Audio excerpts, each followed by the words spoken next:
Hello and welcome to Gauntlet Hangouts. I am Jesse Ross. I am your GM today.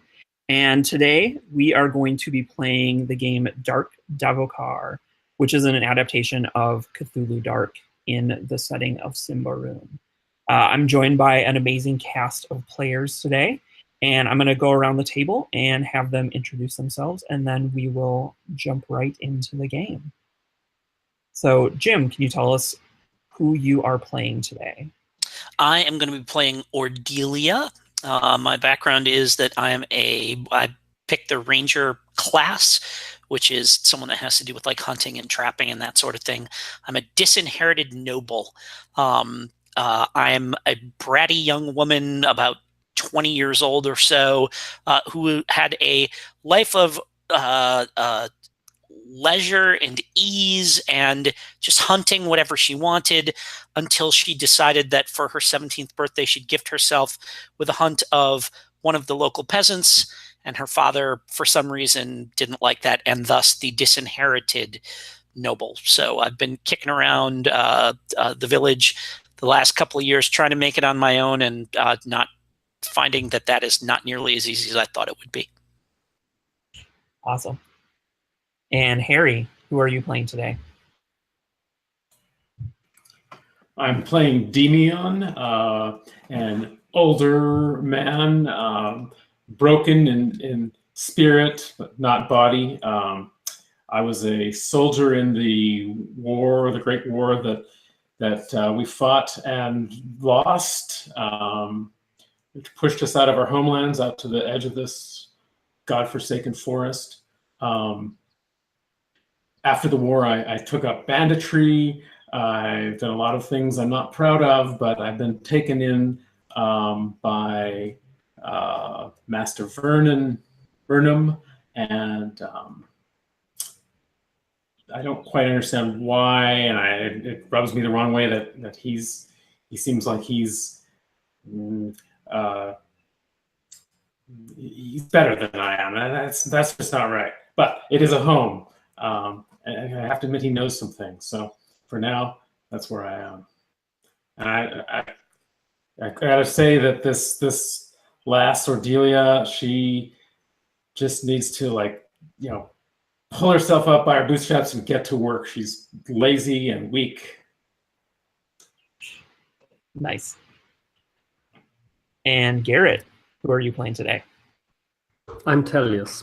And I totally agree. I totally agree, with Demion. So there are people here who admit that they shall not be proud of what they have done, and there are people here who can't admit that and should not be proud of what they have done. And then there's me, and I can be proud of what I've done because I'm a sorcerer, and I'm also an escaped cultist, which means that I was involved in research, which was okay in wartime, but it's not anymore. And so one thing we invented is this little marble, which is not a marble, it's a crisp eye, which is something a colleague of mine, whose name was Chris, obviously, Kiosk actually invented. It's something you can carry in your mouth, and it gives you magical powers, and I have this in my mouth. And so I have some rituals I can use, especially to control animal minds. You can even transform into them. And that makes me special. Maybe also my auto appearance possibly makes me special, because I will share my screen so you can have a look like how my character looks like. I take care for my auto appearance. Unfortunately, right now I couldn't as much as I wanted to, because I wanted to enter Master Vernum's citadel in style as a bat, but I didn't expect him to have such good protection measures, and now I lay rippled on the ground. Need to shuffle my clothings and walk like an ordinary man. Nice. Cool. So with that, let's open on the steps of Master Vernum's academy. All of you have connections to this individual named Master Vernum, who is a scholar and a tutor and is connected to the local kind of wizarding sorcery institute called Ordo Magica. You all have been trained by him, tutored by him, some of you a bit more than others. Nevertheless, you have all met here today, sort of accidentally. Some of you maybe were arriving on purpose, but the timing of your arrival is surprising and perhaps a bit serendipitous or coincidental. Vernum runs a school, and there are typically many students bustling about,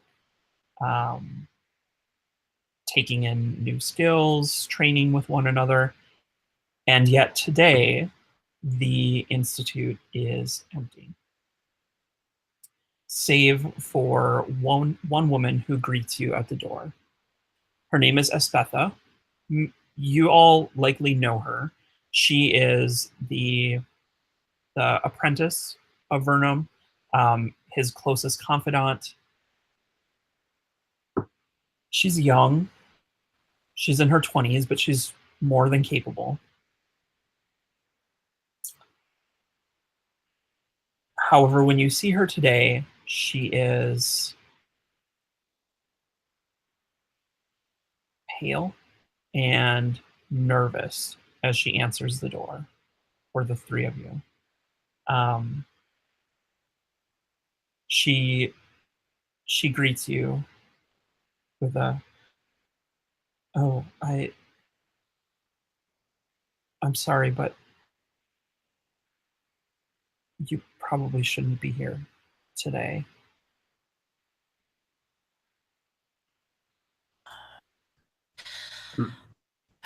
Look, we probably shouldn't be here any day, but we're here. So would you just go get him, please? I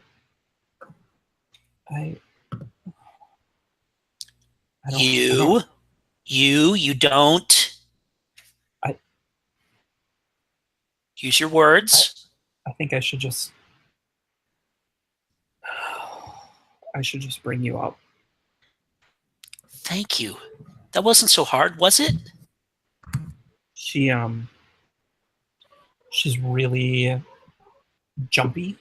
Like you start kind of following her up the stairs, and she constantly like gasps and looks to the side, expecting to see something out of the corner of her eye.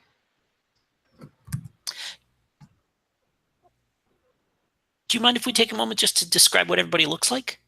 Sure. Yeah, we can do that. Do you want to start? I'll start. Sure.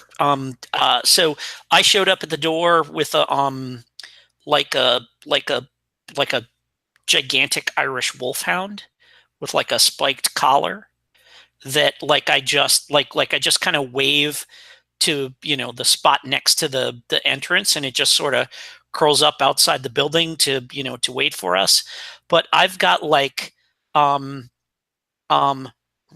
what would be really nice clothing if it weren't a couple of years old. So like really well-made boots that are like the soles are starting to wear through and stuff like this, you can see that like it used to have shiny buckles on the like up to the knees, but they've been removed and probably sold at some point for money.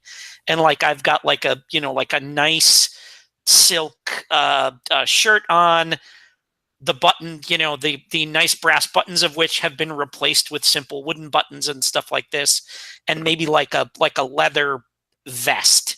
I've got a crossbow slung over my back, and long hair, but it's pulled back and tied in a in a ponytail, like just with a simple piece of leather or something like that. Jet black hair, fairly pale, like a Kristen Stewart kind of a look to me, like if you've ever seen, she was in like a fantasy. I'm trying to remember the fantasy movie that she was in, but that kind of look. The Huntsman, wasn't she? Snow White and the Huntsman. That's right. Yes, yeah. So that kind of look, and also that same kind of like perpetually kind of bored look that she seems to have sometimes. Like I'm just not impressed by anything. And the way that I kind of like, and I think that Esbetha is one of his apprentices who I used to like hassle and bully a little bit when we were younger. Nice. Harry? Yeah, you've seen me in armor, but that's not what I'm wearing today. I'm here really probably to do some kind of grunt labor, maybe oversee some merchants bringing in supplies for class or something like that. So I've got heavy boots, kind of crude breeches, and a tunic, gray hair that's pulled back in a ponytail, kind of a scraggly, not quite, more than a 5 o'clock shadow, but not a beard. Acne-pocked skin, lots of wrinkles. If you if you were to take me in, though, really all of that is not really what you'd see. What you'd see is my face and sort of just the sort of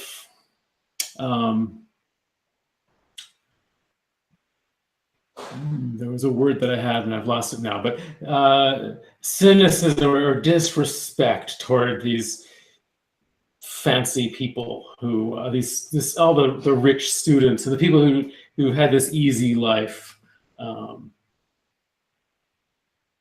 They haven't seen the world like you have. I'm almost glad to see that we're here on the edge of this rough forest, because they can now maybe actually learn to live and find out what life is really about and how a hard life makes a man.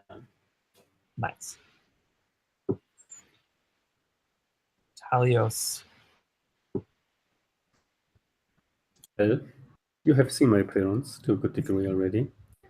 I'm starting to get nervous, and this is why I draw attention to my outfit, because actually, like a very extravagant outfit is the best way you can distract people from what you really think or what you really want to do.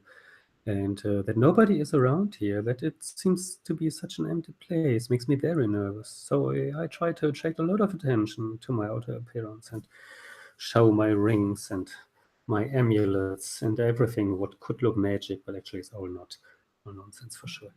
So you might observe also that my shoes even have amulets, and that makes sense, because what people don't know is that the most dangerous things, they come from underground. And that doesn't only go for this forest, that goes for everything and everywhere.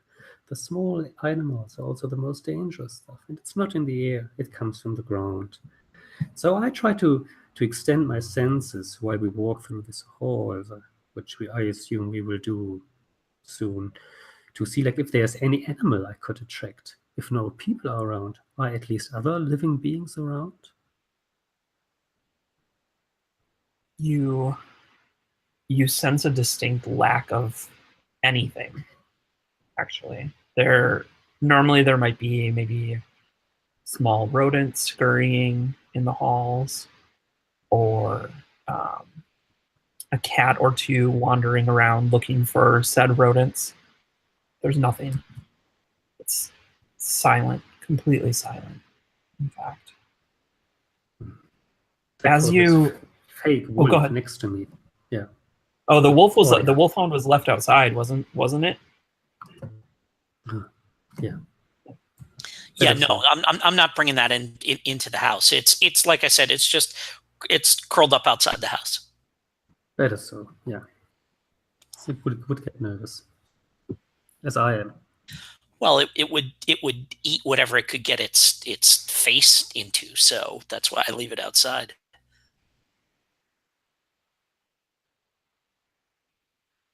So the three of you follow Esbetha up the stairs toward Vernum's chambers.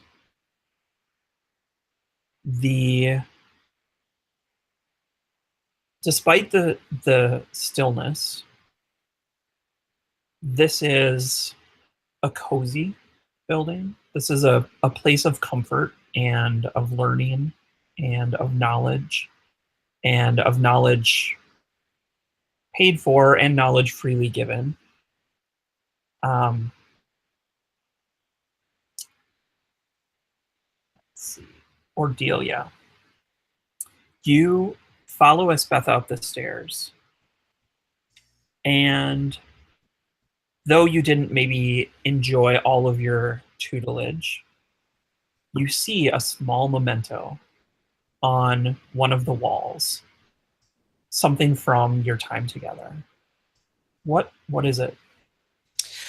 It's a it's whatever the Symbaroum version of a sturge is, of like a roughly sparrow-sized nocturnal blood-sucking bat-like animal.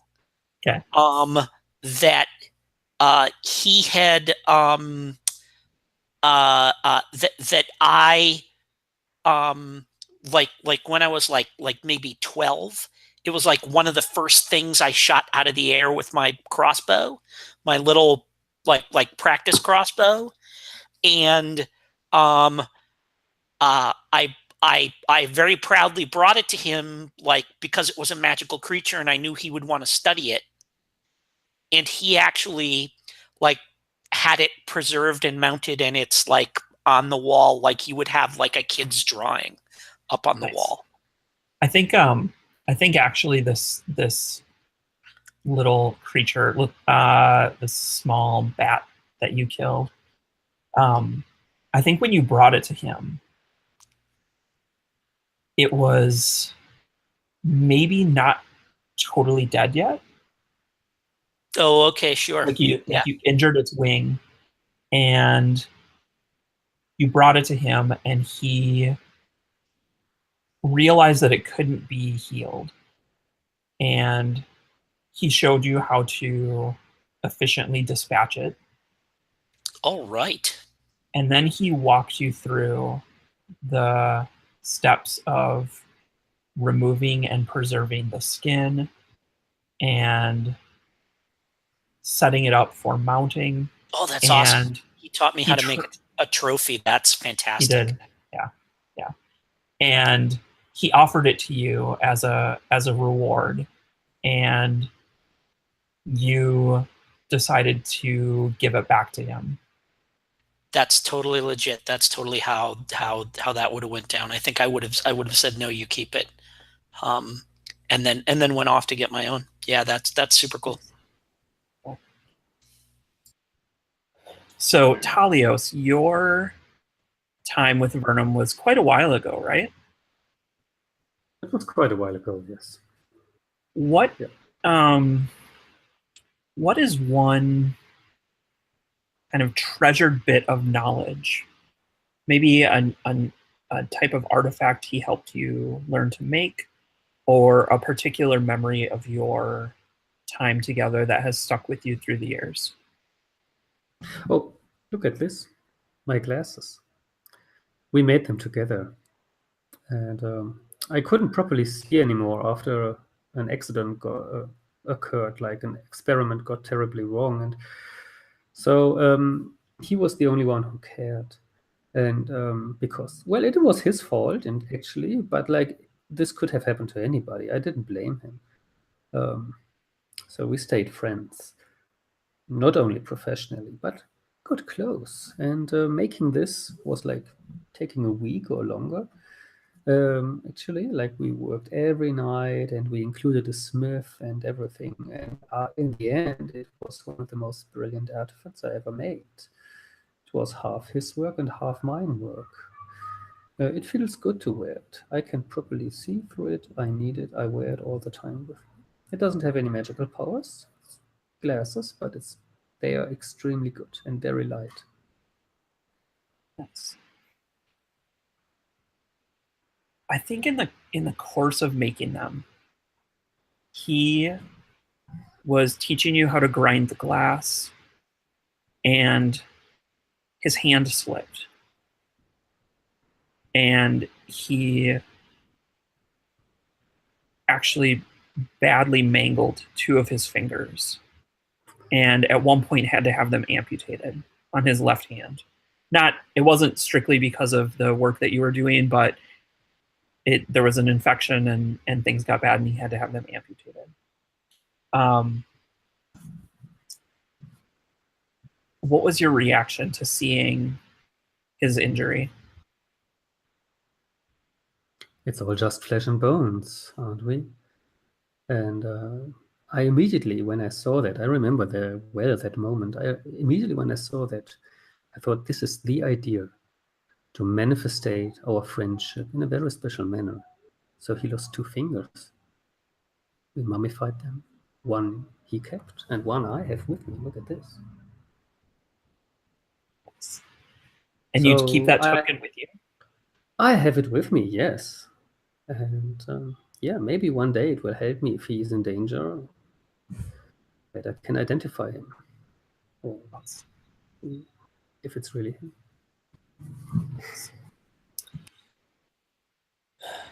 Demian, you served in the war. It was brutal. There are things that you will never unsee as a part of that time.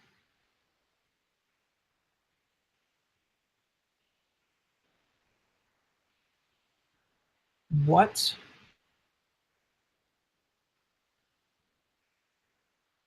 was one of those terrible memories that still haunts you?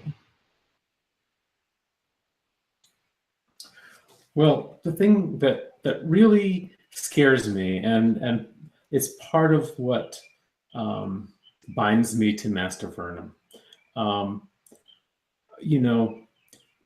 In war, a lot of times you put your conscious deciding mind aside, and almost the animal comes out. And you can find yourself in places that you don't know how you got there, doing things, horrible things that you're not sure why, but you're doing them. But they went further than that. I found that if I confronted someone, if I wanted something from them, information or goods or really anything, I could almost.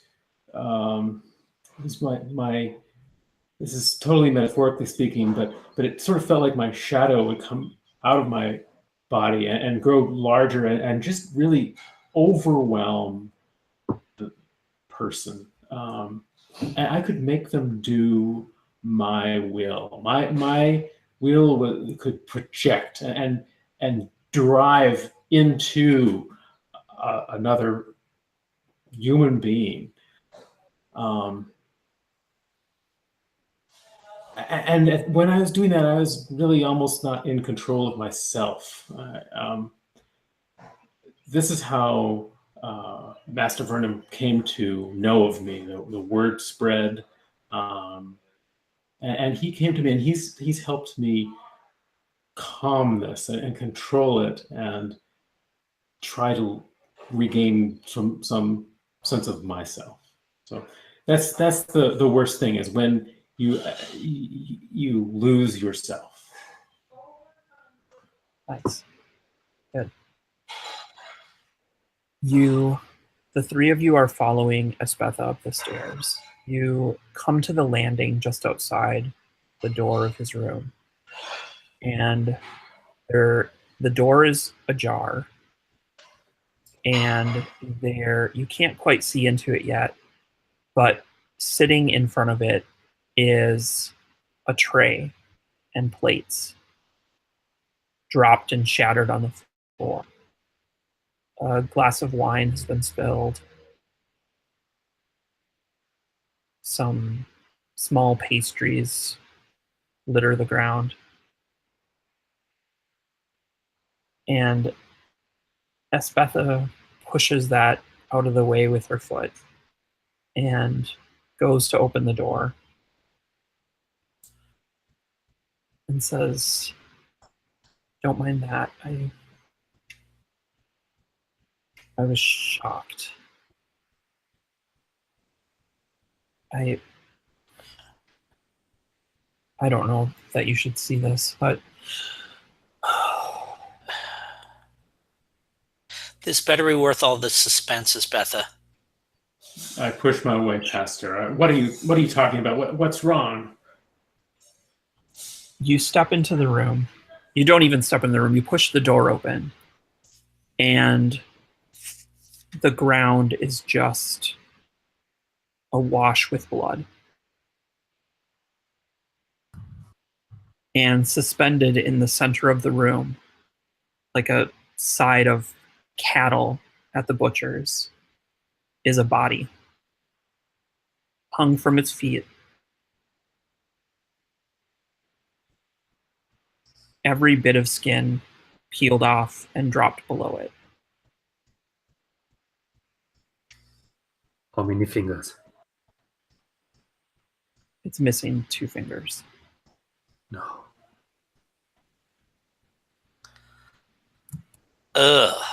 Yeah. Okay. Esbetha, I can see why that's upsetting. Do you have more of those pastries?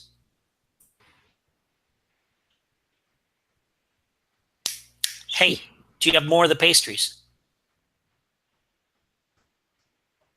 Why? How could you even? Look, listen to me. Go back downstairs, get another half dozen of those pastries, bring them back up. It's going to take us some time to figure out what happened here, and I'm hungry. I would like to roll against you.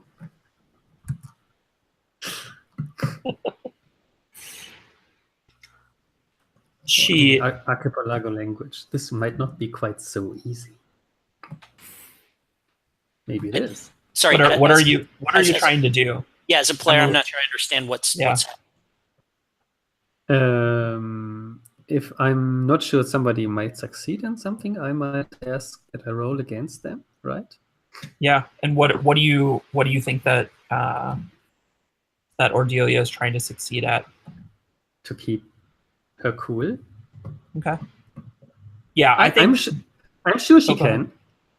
Yeah, I just want to test it. Yeah, I think. Well, let's do this first. So, Ordelia, obviously you have hunted people before. You have a somewhat low regard for people. Yeah. Or certain people, anyways. Yeah, I'm just trying to keep Esbetha from just freaking out and being completely useless, and giving her some kind of busy work to do will hopefully accomplish that. Okay. Yeah, I think that definitely warrants a roll. So let's start there. Cool.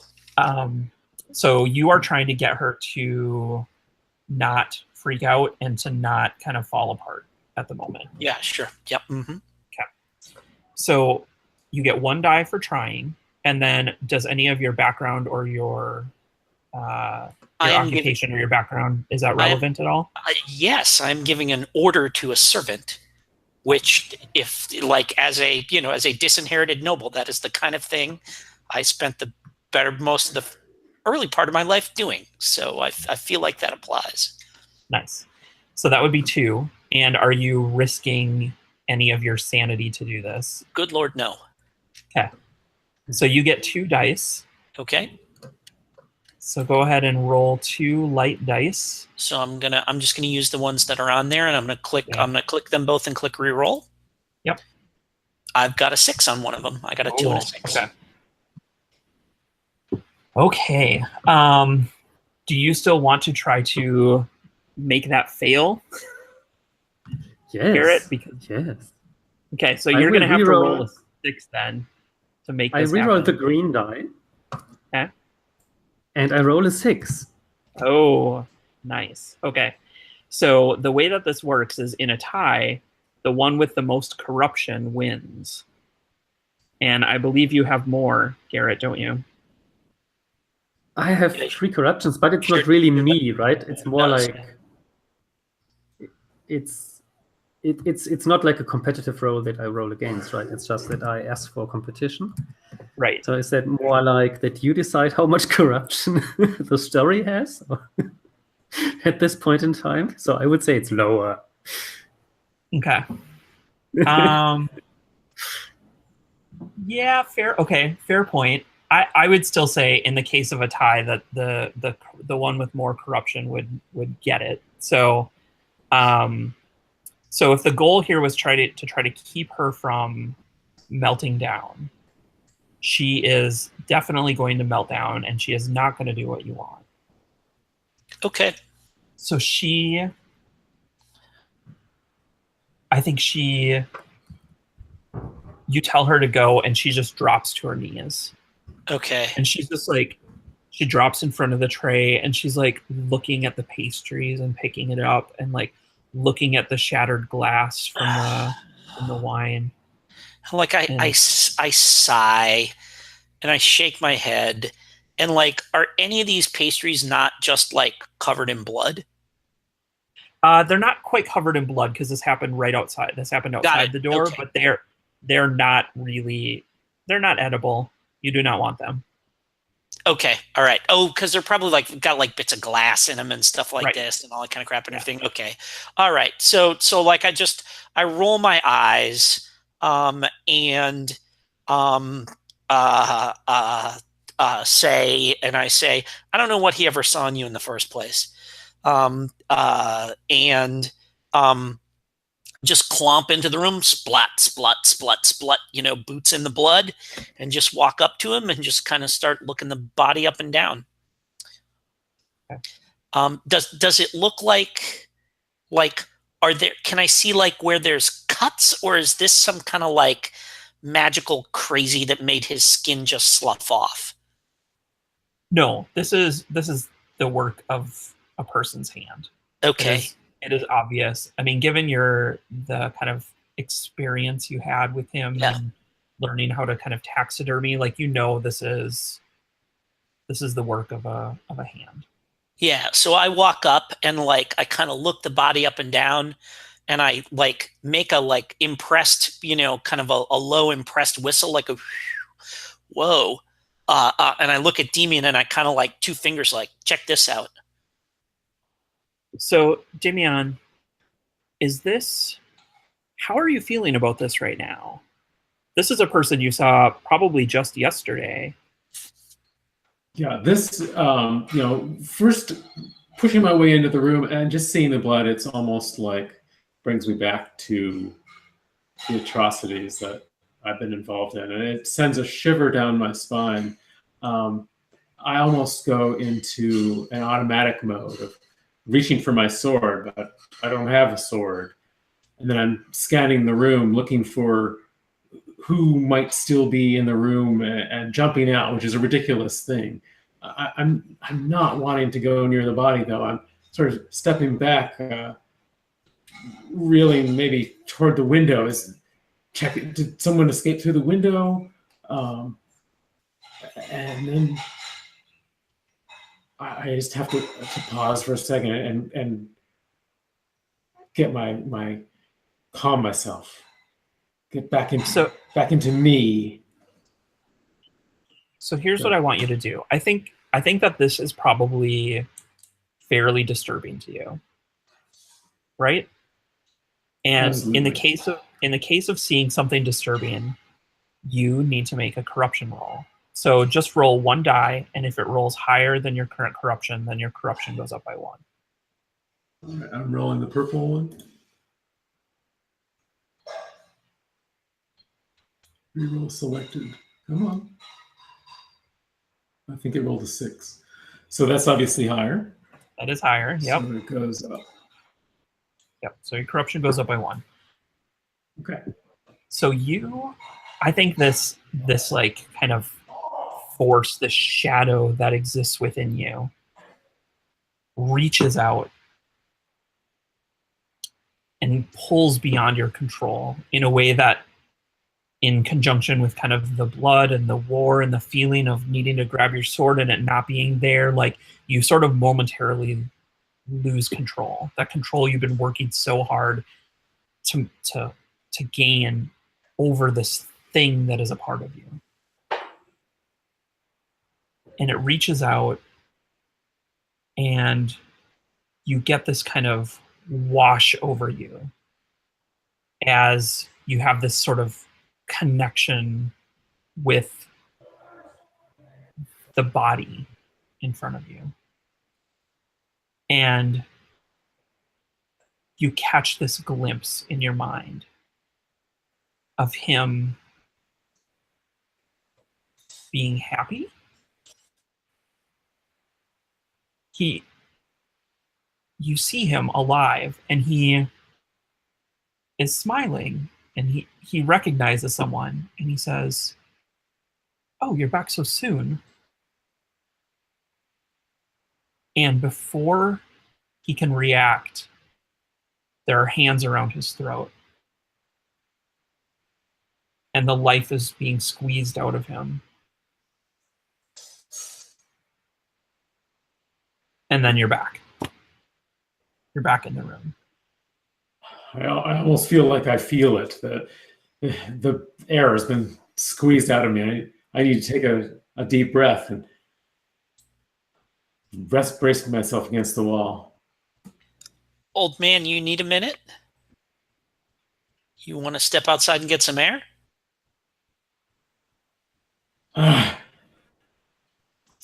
Be careful, Ordelia. Don't get too close to that. I don't think he can do anything to me.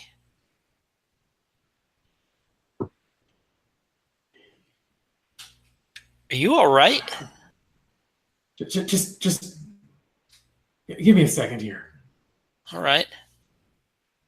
Hey, Gerrit, is this like, is there some kind of, is this like a sorcery thing that happened to him? No.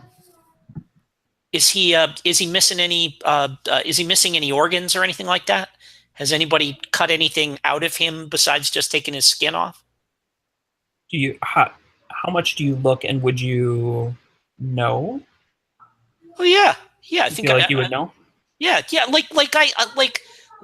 I wouldn't notice if someone gave him an appendectomy, but like if they had removed his lungs or his liver or something like that, I think because if he's hanging up there upside down with no skin, I can kind of, I'm just going to walk around and get right up, just kind of walk around and take a look and, look over to his workbench or something like that and grab some kind of an alchemical, like a pair of tongs or like a little, like a spatula or something like that. And I'll poke around and move some things around just to make sure everything's still there and somebody hasn't cut some bits out of him to go, try and summon him as a revenant or something like that. So you notice that there are no kind of major organs missing. But there is a small segment of his brain missing. Okay, so I kind of nope, heart, lungs. Here's somebody took a piece of his brain. Ordelia, have some respect. I said stay away from that body. I know you said stay away from it, but if we're going to find out what happened to him before this thing just turns into a putrid mess, we need to know right now. If we wait till tomorrow, we're not going to be able to find anything out. Everything will be, he'll be a rotten pile of guts by then. You want to help him? Does it matter? What does it matter if He's all there. He's dead. Yeah, he's dead. And if we're going to find out who did this to him, we need to like figure it out while the corpse is still warm. So what does this part of his brain do? I say to Gerrit, and I point at the like the hunk that's cut out. Halios, what do you think? First of all, the brain, some consider it to be the seat of thinking and of the mind, but actually the brain is just processing. Thinking actually happens in the heart, or all of our experiments have led to that conclusion. So taking away a piece of the brain doesn't actually stop a person from thinking. As long as his heart is still there, we might still find enough substance to analyze what has happened here in the previous hours.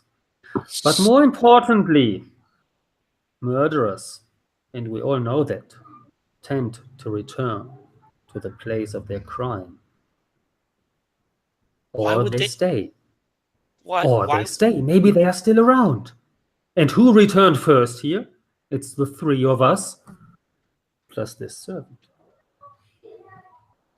So whatever has happened here, we will analyze, we will understand it, we will learn, and we will find who has done this. Yeah, come to think of it, this seems like the kind of thing that, like, wouldn't she hear this happening? I mean, like, if that were happening, like, if I were home and that were happening to my dad upstairs, I'm pretty sure I would notice. Right. I will add one quick thing. Talios, you know that this portion of the brain, there are stories, old wives' tales, that consuming this part of the brain can reduce one's chances of becoming an abomination.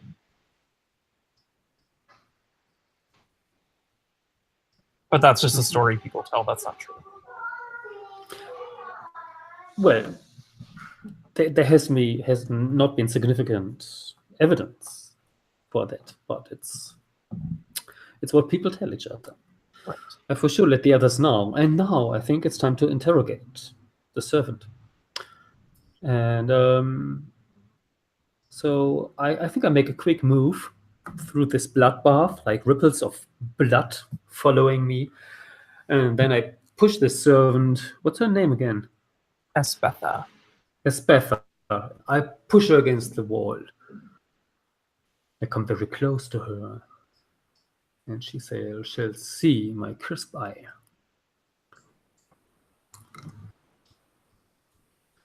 I get closer and closer and closer to her. Now, tell us everything, what you have heard, seen or felt in the last couple of hours. In every minutia. Immediately. She's just like, she's in shock, complete shock. She can't even speak. She is sort of looking through you as you shove her against the wall. Like, she's almost catatonic. Let's talk now.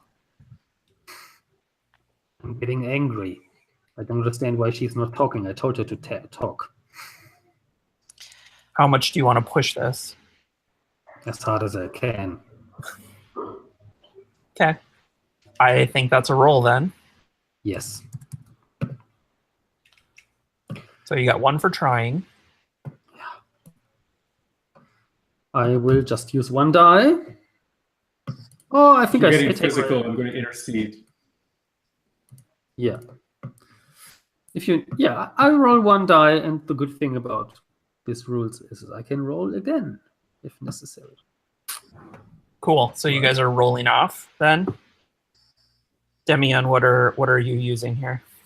Well, I'd say if he's like going to be slapping her or physically hurting her, Yeah. I'm gonna stop him. All right. Yeah. If yelling at her, that's one thing. But Yeah. I don't know if you're getting how close. He does have her kind of jacked up against the wall, right? Yes. Yeah. I add like portions, and let's see how far I need to go, and maybe you need to stop me. Yes. Yeah.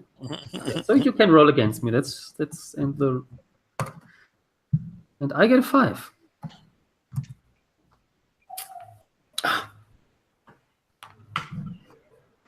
What did you get, Harry?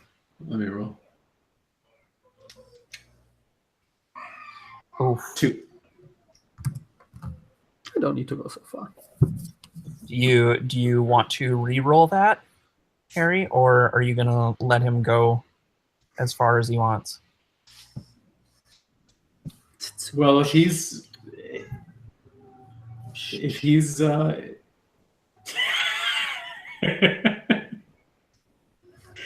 Are you shushing me?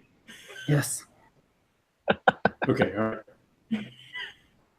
He shushes me, and I pause. I submit. Let him go ahead. Okay. He knows I'm there.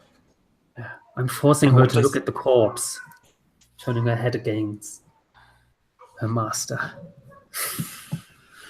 She sees it and she just starts, just like tears are just welling up in her eyes.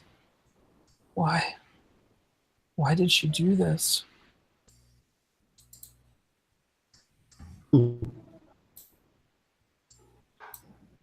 That woman.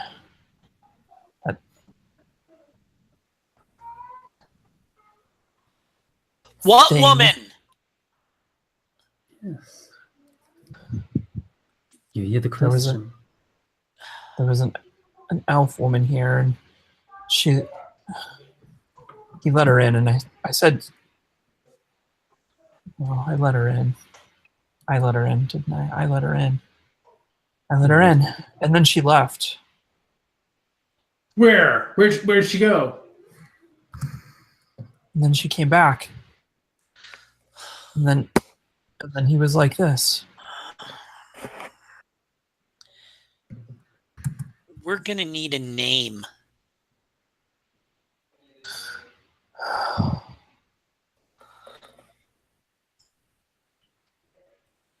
Her name is Tarakel. I'll add that to the list. Thank you. Talk. I'm heading for the door, as if I expect that Tarakel is out in the hall, just still running away. Did you say you step outside of the room, or where are you looking? Yeah, I'll be, I'll head to the door. I'll get out, just out the door, looking in the hall. Obviously, not going to see anything, but I think you step outside the hall, and there's a window, and there's actually some commotion outside, and you see the what you would know to be the captain of the town watch, with some of his fellow guards. They're stepping up to what looks like maybe a hen house or some other small shack, like just a few yards off. And it looks like there's someone kind of whispering something to them, and they're investigating something very, very close to where you are right now. Are we on the first floor or a raised You're on the second floor, and this is happening on the ground level. So you see them kind of looking down. All right, I guess I'm running for the stairs. I'm going to try to get to the guard as quickly as possible, either to find out what's going on or tell them about the murder. Okay. I think as you rush up, you get to this hen house, and they're like inside kind of investigating it, and you see just another pool of blood and a body slumped inside, completely removed of skin. Another one. I push the guards aside to get a look, and then turn They're like, back out. Who are into you? the- What are the you yard. doing? Wait, you don't belong here. Get back. Get back. I point up toward the master's chambers. The master was also killed recently. His body, just like that. More. Oh no. Okay. Well, listen, sir. Please step aside. I'm here to investigate this. We'll figure this out. You don't need to worry about it. We'll see what happened with the master. Looking at the situation, would I know the person that was in the hen house? Is the hen house part of this No. compound? No, you don't. There is again, this body has been completely flayed. There is chickens. All right. Yep. The body's completely flayed. It's not hung up. It's just slumped on the ground. But there is another pile of skin next to it. I grab him by the arm. It's an elf woman. Have you seen an elf woman? What? No. Be on the lookout, and I run back toward our group. Okay.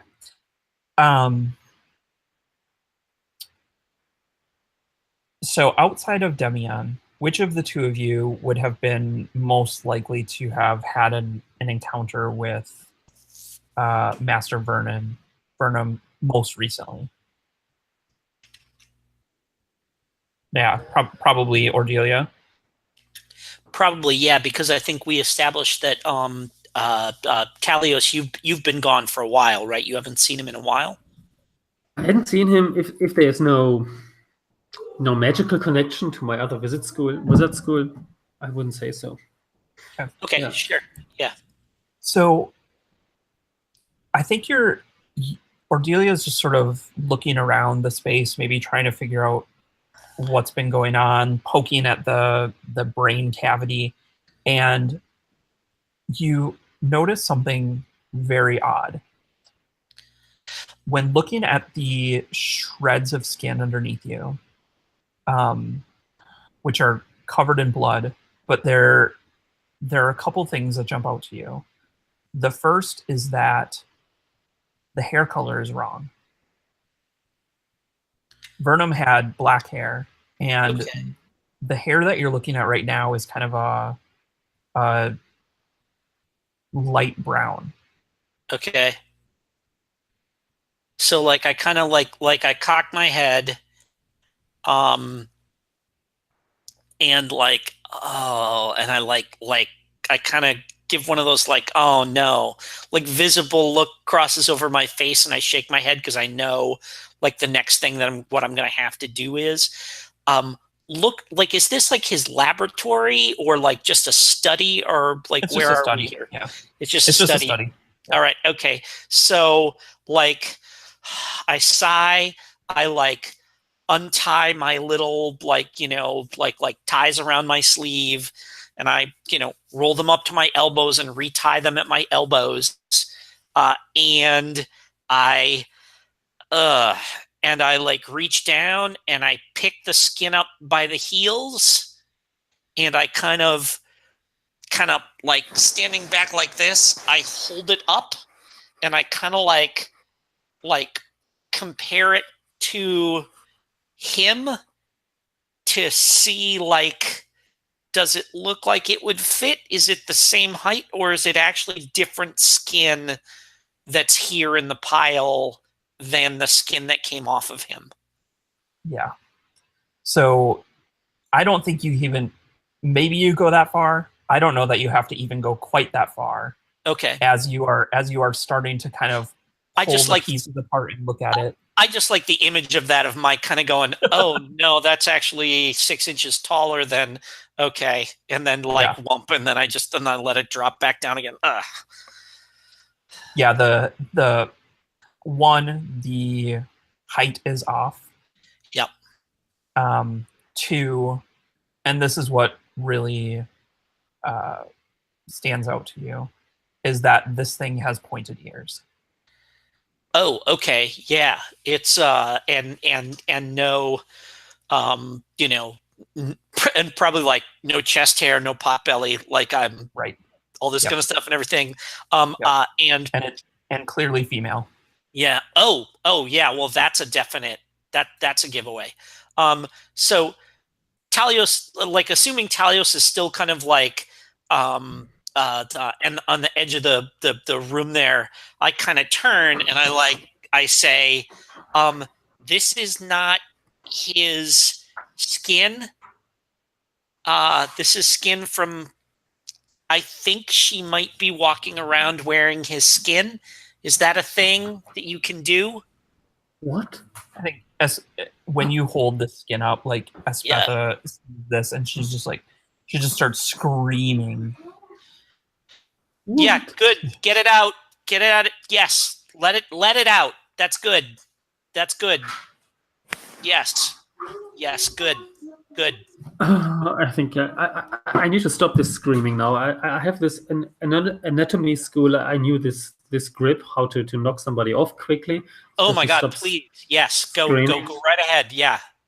Yeah, and put her on a chair in the corner. What is that? She just lumps. Yeah, so she will be fine someday.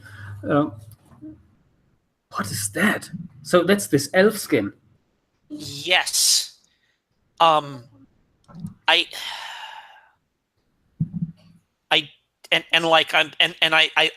drop it to the floor, spletch, and I say, I would ask her if that's the woman that she saw, but I don't think she could handle it. So is this a and I like whatever, like I look around for, like, my hands are all bloody. I look around for something to dry them on. I just like grab a like rip a page out of whatever book he's got open on his desk and kind of like get the blood off my hands as best I can, crumple it and just kind of toss it on the desk.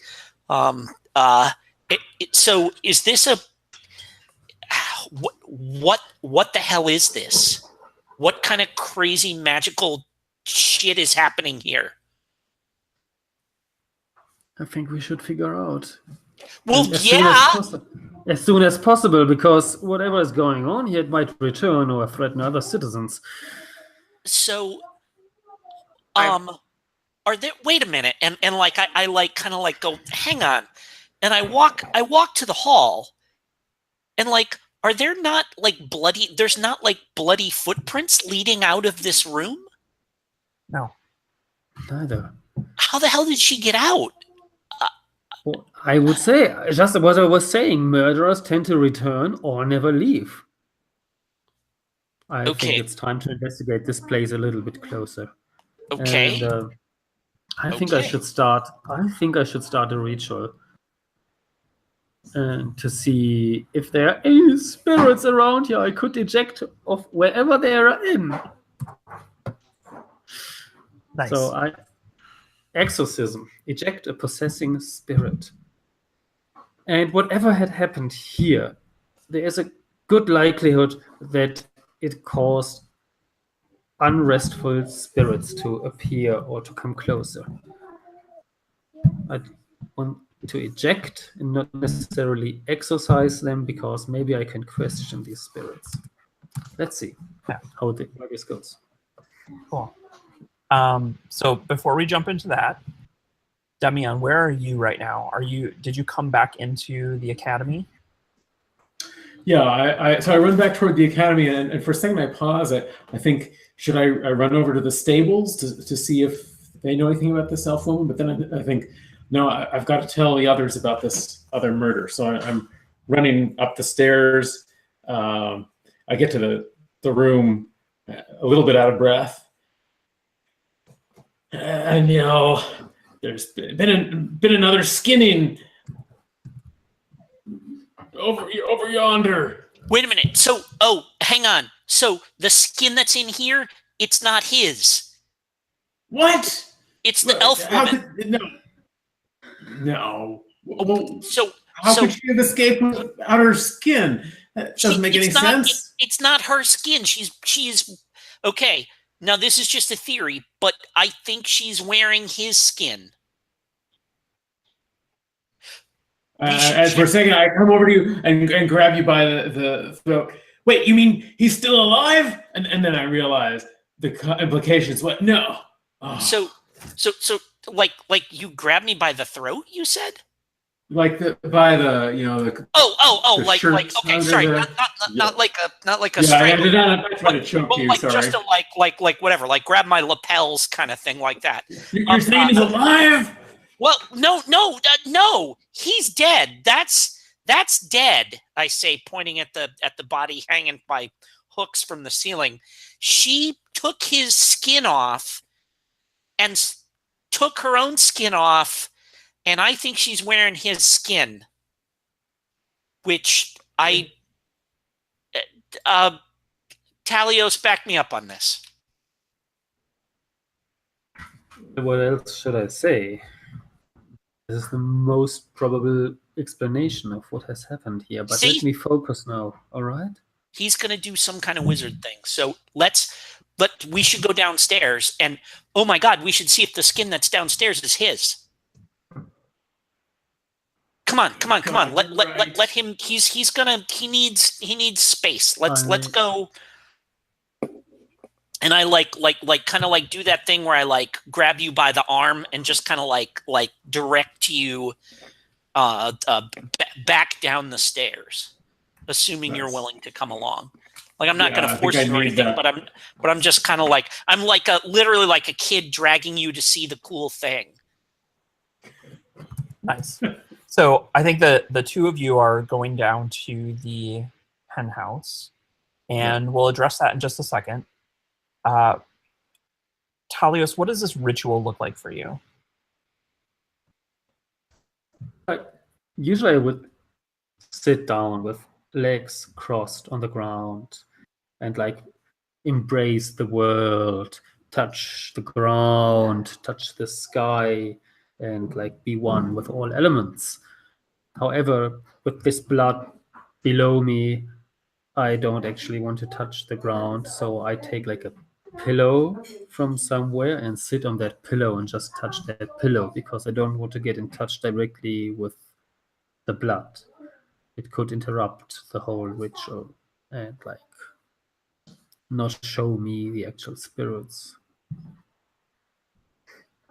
I'm usually calm. I close my eyes, and yeah. Nice. And I have my Kirschball. So you start kind of this meditation, and let's have you roll and see what happens. So you get 1 for trying, 1 for being a sorcerer, and you're using a ritual, so you need to include a dark die. Yes, yeah. It's part of my profession. The dark die. And I have a 6 on Nice. Not on the ritual die. Yeah, nice. Okay. I'm going to jump back to you in just a second. The two of you get to the hen house, and the investigators are working, and they're looking at the body, and they're looking at the skin that's there, and the medical examiner has arrived at this point. He is a slow and exhausted older man who reeks of liquor and looks like he maybe just got woken up and dragged out here, despite the fact that it's probably 11 in the morning.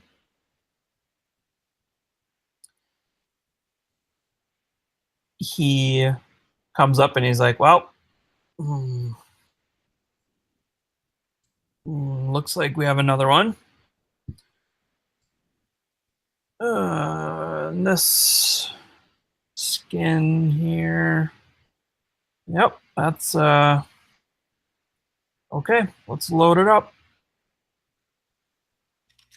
Who are you two? Why are you here?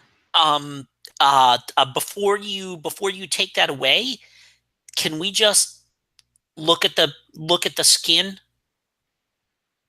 For what? Why? To identify the body, right? Yes. Are you next to kin or something? Maybe. Well, we won't know that until we try to identify the body. But yes, I'm worried that it might be someone who I have a deep family connection of some kind to. Oh, sure.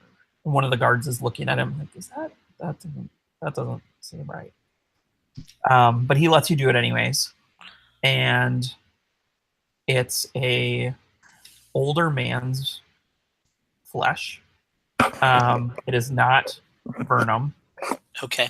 It's a man who's kind of got salt and pepper hair, and he is pretty severely underweight,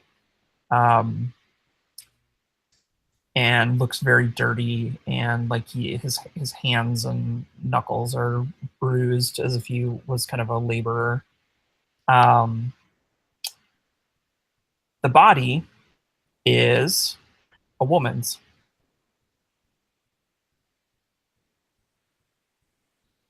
Okay.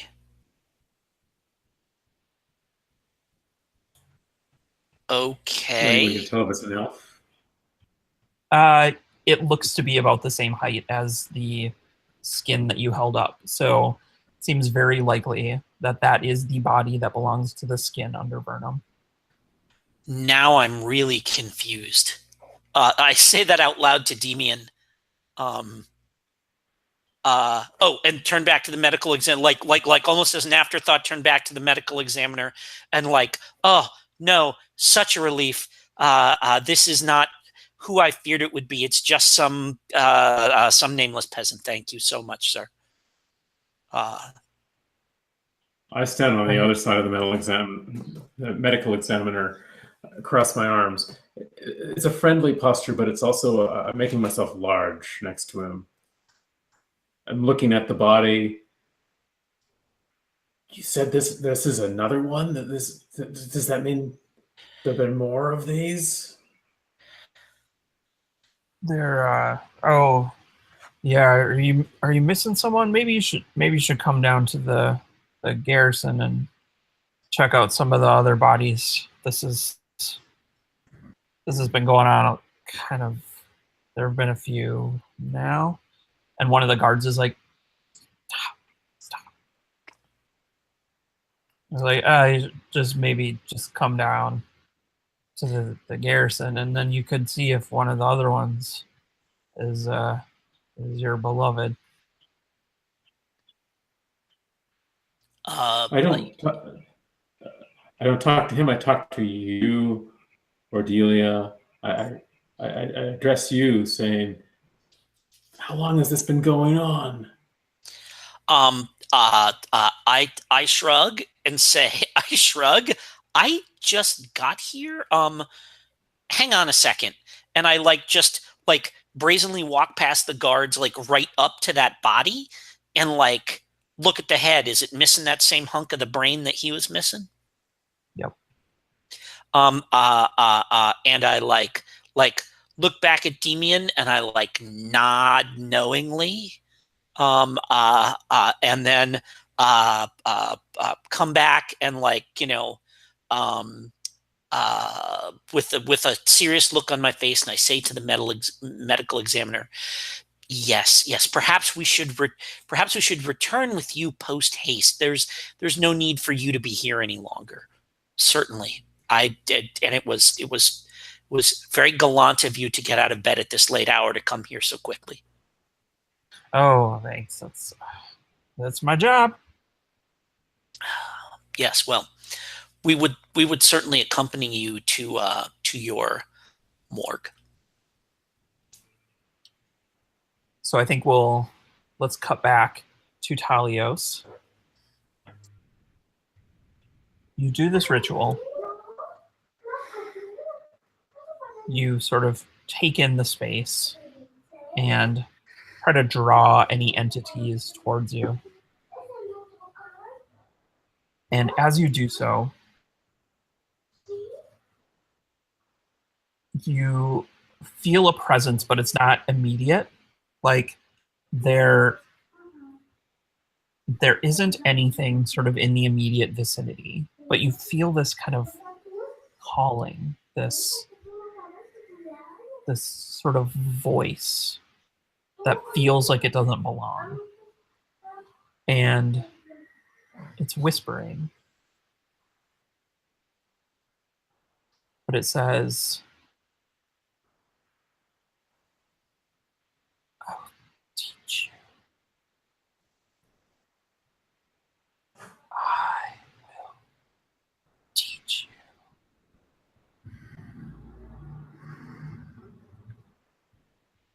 And then all of a sudden you have this flash, and you see this image of two men. One kind of a bit larger, a little bit stronger, one a little more lithe, and they are kind of climbing over this busted pillar. Like the pillar has fallen down and they're just kind of climbing over it. And their clothes are torn and dirty. Their faces are weary. And they see a throne. And sitting on this throne is a mummified body.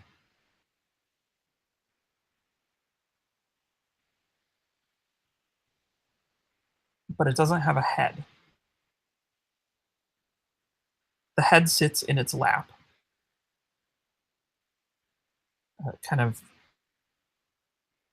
mummified, desiccated, skeletal head with a crown of copper fused to the skull. And surrounding it are a variety of gems and amulets and coins and goblets. And the men look at each other and embrace.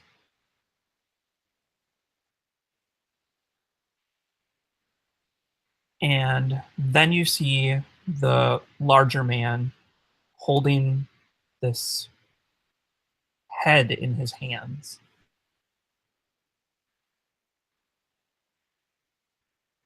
And you see them leaving this throne room and walking through the forest.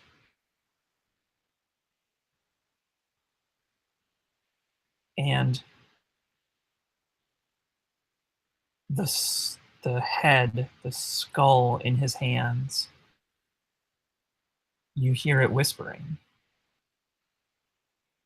The mouth doesn't move. It's not animated, but there's a presence and a voice, and it says, "I will teach you."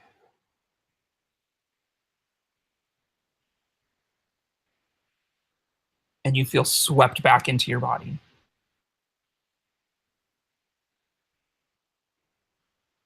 And you know that thing, that essence, that spirit, that force, that head is somewhere around you. Not immediately, but it's here. It's not in a throne room. It's not in a forest. It's here in Thistle Hold somewhere. It's with us. And it will teach us. And I think it has begun already. It is teaching us something. It has taught you something, and I look at the corpse in front of me. And I want to learn as well. I think that warrants a corruption roll. Yes.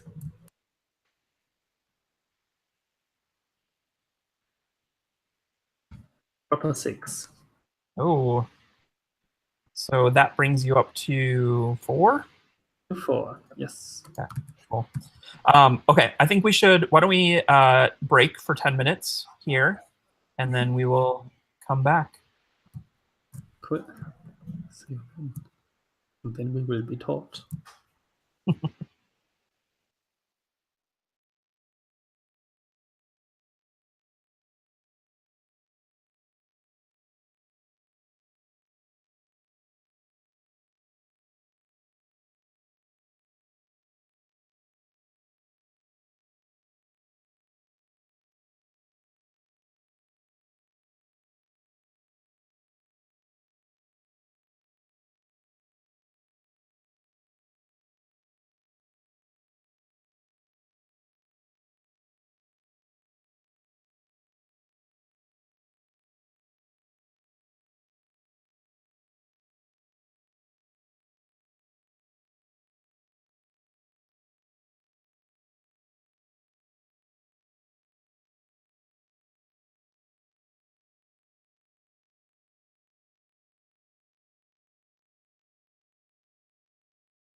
So Jesse, Yes. I'm curious, what module is this? This is called Mark of the Beast. I'm gonna look it up just to see what Symbaroum adventure looks like. Yeah, it's it took quite a lot of adaptation, and I think it's intended to be played over, I don't know, at least a few sessions. So we're definitely not going to do the whole thing. This is going to be super condensed, but yeah, it's worth looking at just to see kind of what the structure looks like. It's the original game, as I mentioned, is very combat heavy, and that's the case with this one as well. I know a lot of people who like it. It's a Modiphius thing. Does that use their 2D20 system that they use for Conan and Star Trek? Nope. It's so Järnringen is the creator of it, the company who creates it, and then Modiphius is the publisher. So they're probably it's not originally in English, right? Are they just translated right into English? Yep. Okay, it's originally Swedish. Yep. Okay. The people used to be with Free League, so Mutant Year Zero, and I think there are maybe some similarities with that game. I haven't actually played that, so I'm not sure, but it's normally like a D20 kind of roll under system. But they do some interesting things where your stats basically range from like +5 to minus, or no, that's not right. There's some crazy math that happens between, like, if you have a 15, that means you're trying to roll under 15, but you're always rolling against, like, you have like a -5 or a +5. I don't know. It's strange. I like D6s. Yeah. Yeah. It's too crunchy for me. Too many stats. I just want to see you guys lose your minds. That's all. Okay. I think we're well on our way. So that said, before we kick it back off, just wondering if anyone has any initial thoughts or things they are liking or not liking, or things they want to see more or less of. I'm enjoying it. I so really far. like it. Cool. I like the pace. Yep. Okay. And it's a. Oh, go ahead. We seem to have kind of different but complementary personalities that are bumping off of each other in interesting ways as well. So I'm enjoying that so far. Yeah. Yeah, I like it. Good. Cool. Okay. So Talios has this vision and comes back to the room and feels this kind of connection or desire to be taught or be connected to this thing. How do the three of you kind of connect back up, and what is your next step? Who's kind of calling the shots on that? Well, I think it's entirely reasonable that before we trundle off to the morgue, I mean, that timing wise, we're downstairs doing our thing while he's doing his ritual, and then his ritual finishes, and like I poke my head, I kind of yell up the stairs, "Hey, you should come with us. We're going to the morgue to look at the other bodies. The one downstairs had that same chunk of brain removed." Yes. Oh, and it's not him. That sounds exactly right. We are looking for somebody who wants to teach us something ahead. Okay.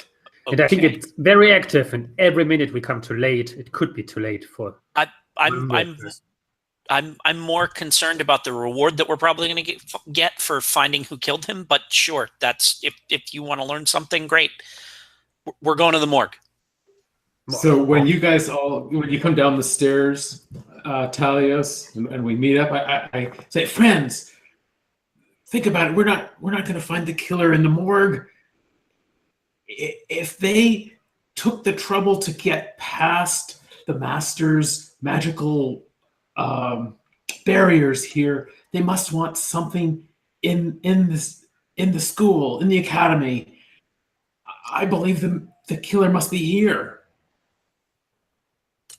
They took a piece of his brain. I think that's what they wanted. A piece of his brain. That they took a piece of that peasant's brain. That elf's brain. I point at the chicken coop. Yes. Which is weird because I thought that was who killed him. I guess I don't really. Is there? How does this work? They are creatures which live on totally different dimensions than ours.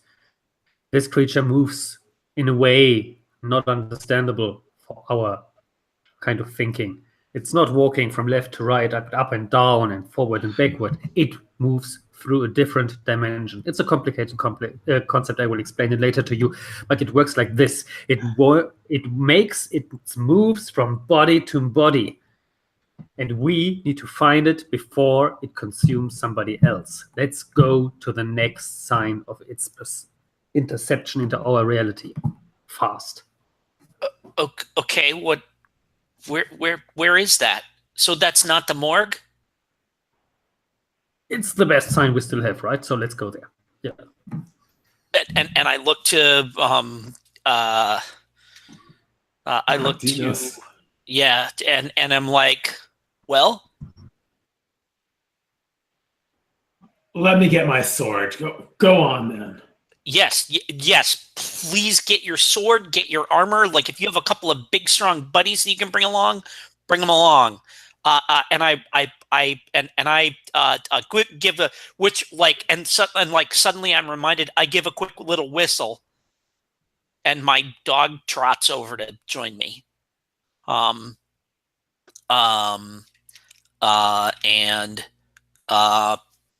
I'm like, okay, so you get your sword and we'll meet you there.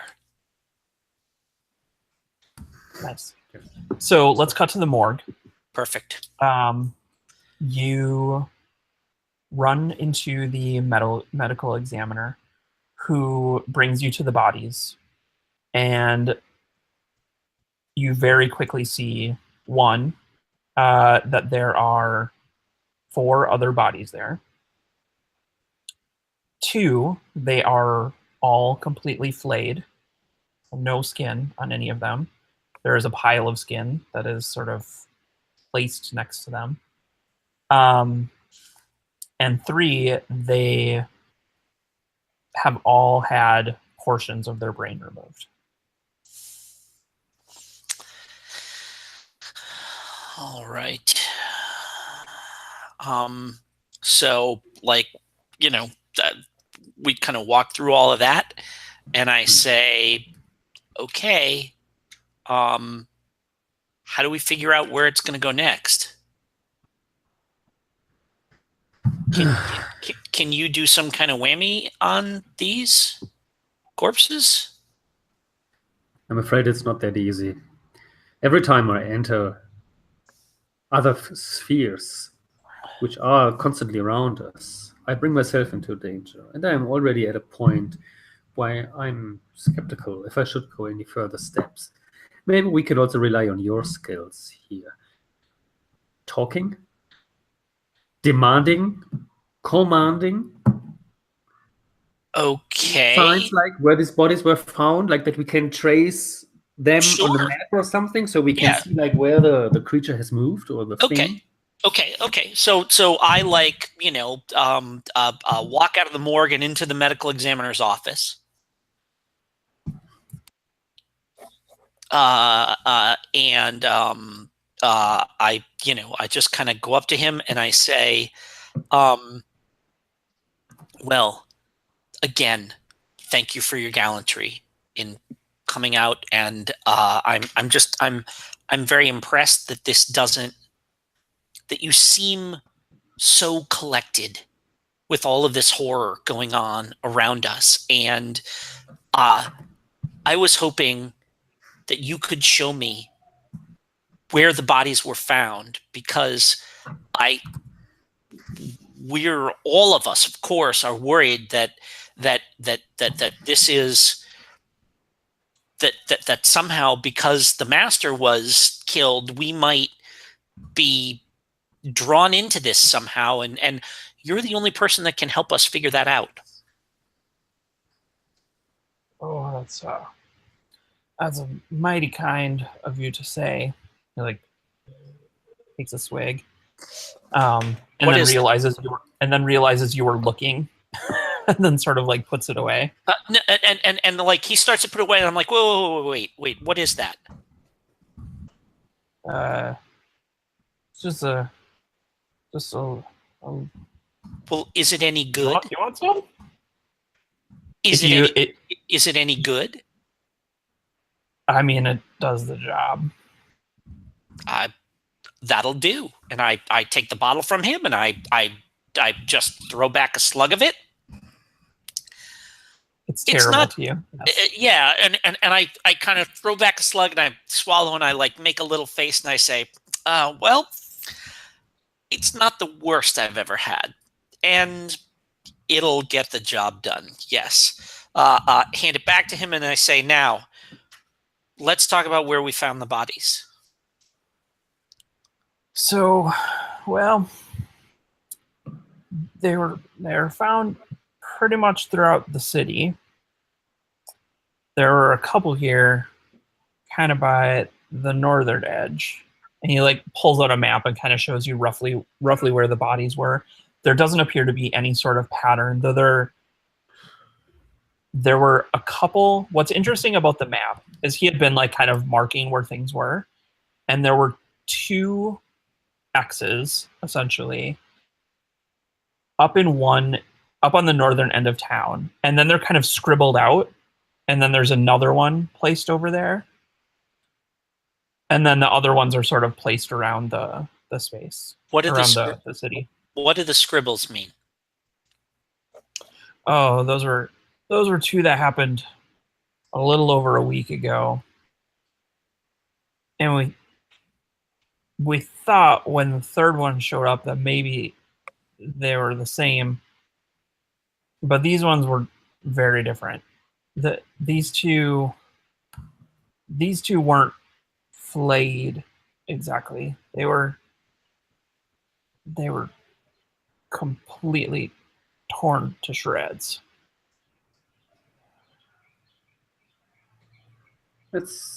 But it was longer ago. Okay. So right? As he goes around the map, he points out like, this one was about 2 days ago, and then this one was 4 days ago, and then this one was 6 days ago. But these other 2, they were about 9 days ago. And did they happen at the same time like the ones just now did? Right. So there were 2 here that happened at the same moment. And hang on. And he like goes to his desk and he pulls out a little journal, and he's kind of going through it, and he's like, yeah, here.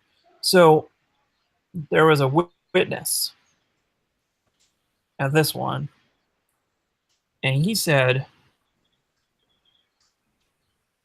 he heard a scream, and he looked, and there was like a woman, and then a man, and the man was pretty big, but the thing was like much bigger, like almost like a bear, but not a bear. I don't know. Yes, you don't know. But it wants to teach us something. So, and I think I need to study all of this data which is now there. And do you have those ripped to shreds bodies? Are those here? Yeah, they haven't been interned yet. Yeah, I think that's a perfect idea. Like, Odea can do her thing and the more physical stuff, and I can do the more theoretical stuff here. And Yeah. So whatever I want, I sit down, I sit at this map, and I look at the journal, and I start working with the data and try to figure out if there is a pattern. Now. And I'm while you're doing that, I'm kind of lurking in the room, and then I'm coming over and I keep bugging you. So, Talios, I think the master's mentioned you. I know you by reputation. You two go way back. And you brush me off, and I wander around like a fly some more. Come back. You know him better than any of us. Where would he keep his important things? If someone was looking for something of his, where would it be? Where does he hide things? Okay, these are all prime numbers. What could that mean? What did you say, Damien? Hiding stuff? Yeah. Anyway, now I start again. Okay, I start again. Sitting down again. Making So when notes, the master and you work together, did he tell you any secrets? Did he tell you where his most important work was? For me, it's this one here. He made these glasses, yes. But how should that be of any use now? Well, if someone has broken into his home, I believe they're looking for something of his, and I think we should get there first. So think. Where would he put his secrets? Not the things that he shares with his students. You were more than a student, right? What? Yes. I'm pacing. Heavy footsteps. Yeah.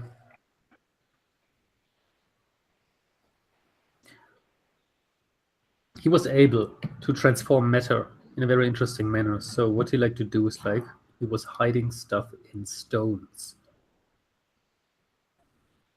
So if you see something really dense, something big and dense, there could be something inside.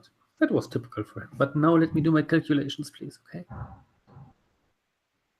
No use here. I storm out of the room. I'm heading back to the Master's Keep. Okay. Cool. Let's jump there. What are you looking for? Well, I've been in this building. I've been in the classrooms. I've been in his laboratories. I've been in the areas where the servants bring food and supplies. But I haven't been everywhere in this place. And it's strangely deserted today. I'm actually not sure why everyone has fled. Does everyone know of the murder? Where are all the other students? But I guess I would first head toward his bedchambers. And I've got my sword out, not actually aggressively held, but it's at the ready.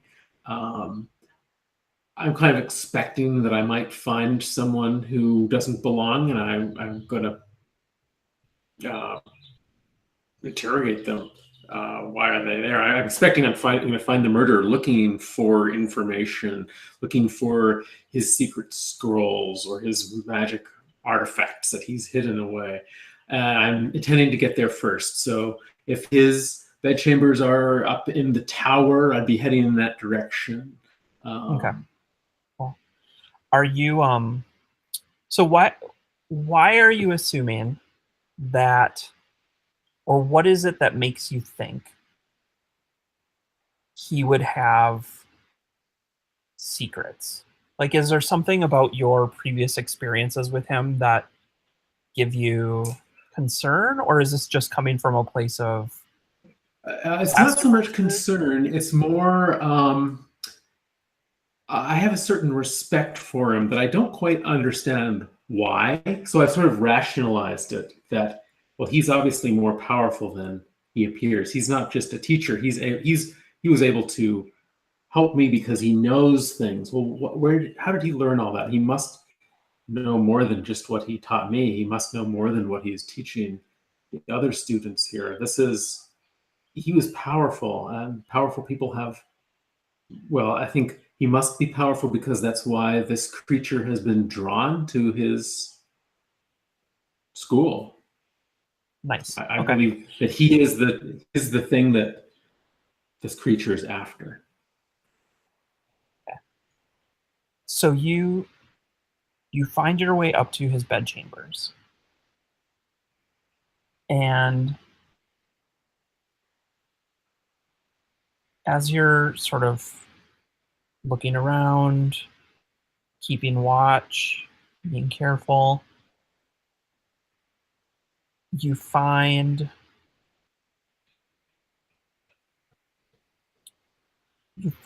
a stack of paper in one of the drawers by his bed. And what's interesting about this is that it looks like he started to write a note and then sort of scratched it out and left the sheet of paper aside, and then started writing another note and scratched it out and left it aside. And there are just a stack of these, maybe 30 or 40 of them. And you get to the bottom, and there are a few drawings.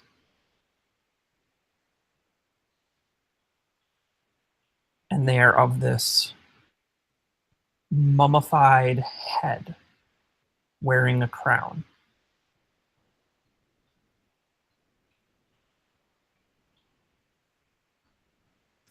Something that I've seen in his laboratories? No, this is nothing that you've seen before. If you dig through some of those notes, you can pick out a few words. Something about an ancient king, and you see a name come up a few times. The name is Alahara. Add that to the list. Oh, it's already in. Good job.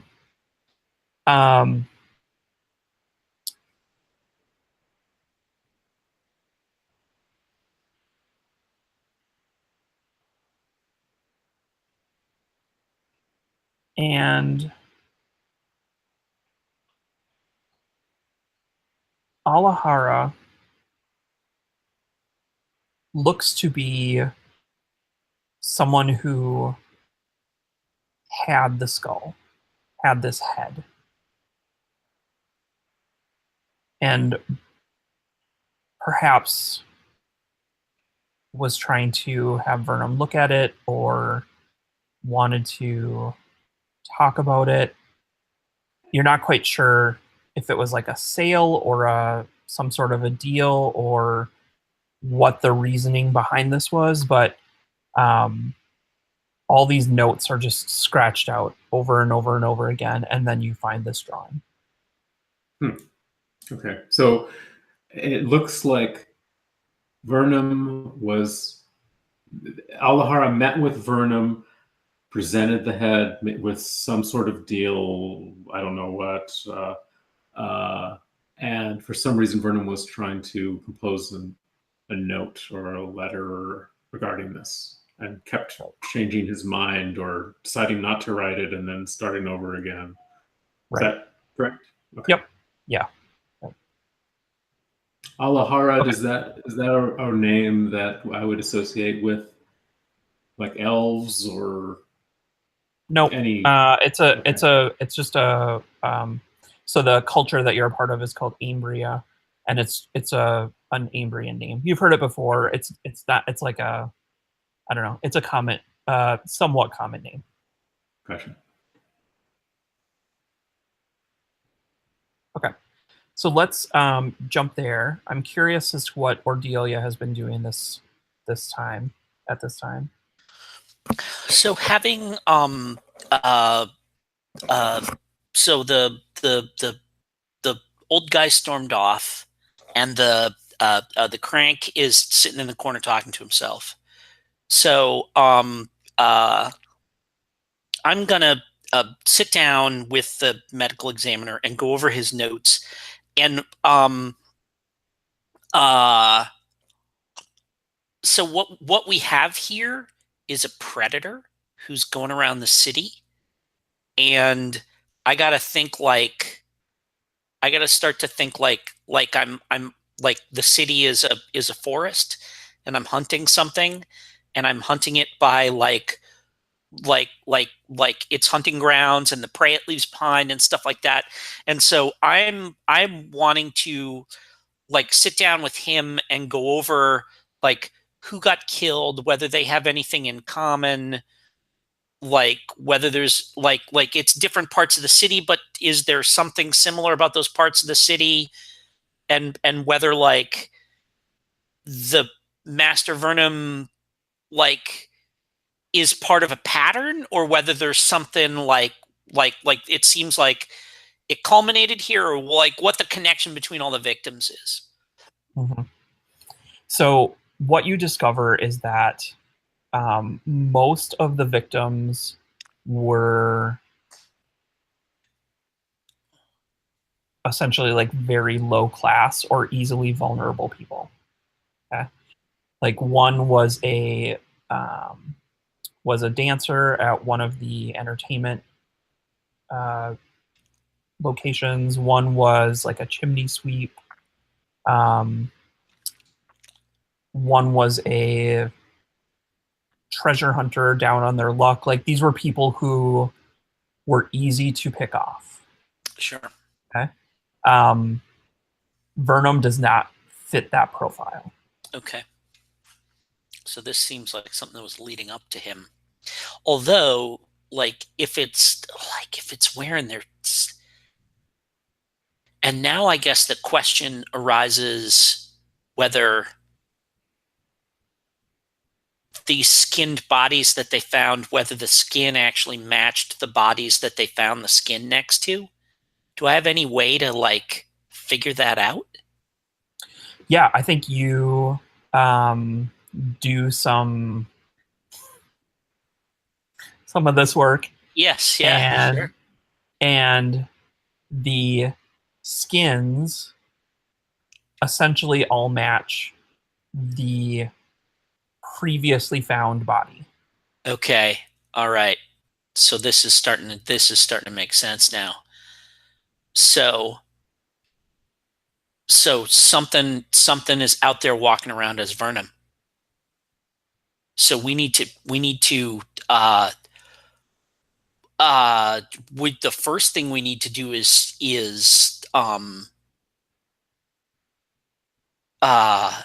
get back to we probably need to get back to the academy and warn anybody if Vernum is walking around that's what's going on.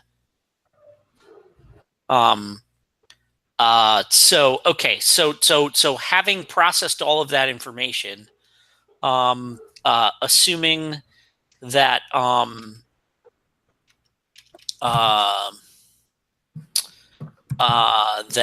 Talios, are you done with your like ritual stuff that you're working on? Yeah, it's called math. That ritual, yes. It's a high. Yeah, it's very unholy what I'm doing here. Indeed. Okay, so if you're whatever dark arithmetic you're working on, if you're done with it, we got to find we got to get back to Demion, because for sure this thing is walking around with the master's skin on, and anybody who doesn't know that is in grave danger. Yeah, I agree. I can see that it has sped up. It switches the scan faster and faster. And I totally agree. We see a different pattern here. Master Vernum is a totally different caliber than previous victims. So yeah, did I find anything out in my math? Yeah, what were you specifically trying to do or channel or uncover? Extrapolation. I want to see where the next murderer case could happen, where the next skin change could happen. So like, dang, dang, dang, dang, dang. Where's the next? Nice. Okay. Why don't you roll for that? Sorry, go ahead, Jim. What? Can I cooperate on this since I've like looked at the map and can I help out with this? Yeah. Yeah. Yes. So especially then because you would make a roll. Yep. Especially because your forest hunter kind of thinking is extremely helpful here. Yes. Yep. Because, I think we both roll. Does that how that works? Yep. So you build a pool. So just let me know how many dice you're including, and then how many dark dice, right? I feel like I get one for being me, and I feel like my ranger skills are helpful here too. Yep. I feel like that's legit. So that'd be 2 dice. I'm kicking in. Yeah. Okay. And I also take 2 dice. I have a maximum of 3. Are you using one of your dark dice because you're kind of spreading your mind out? I will have a look at the final result and then I might add it. Yeah. Yeah. Fair enough. Okay, go ahead. Roll it up.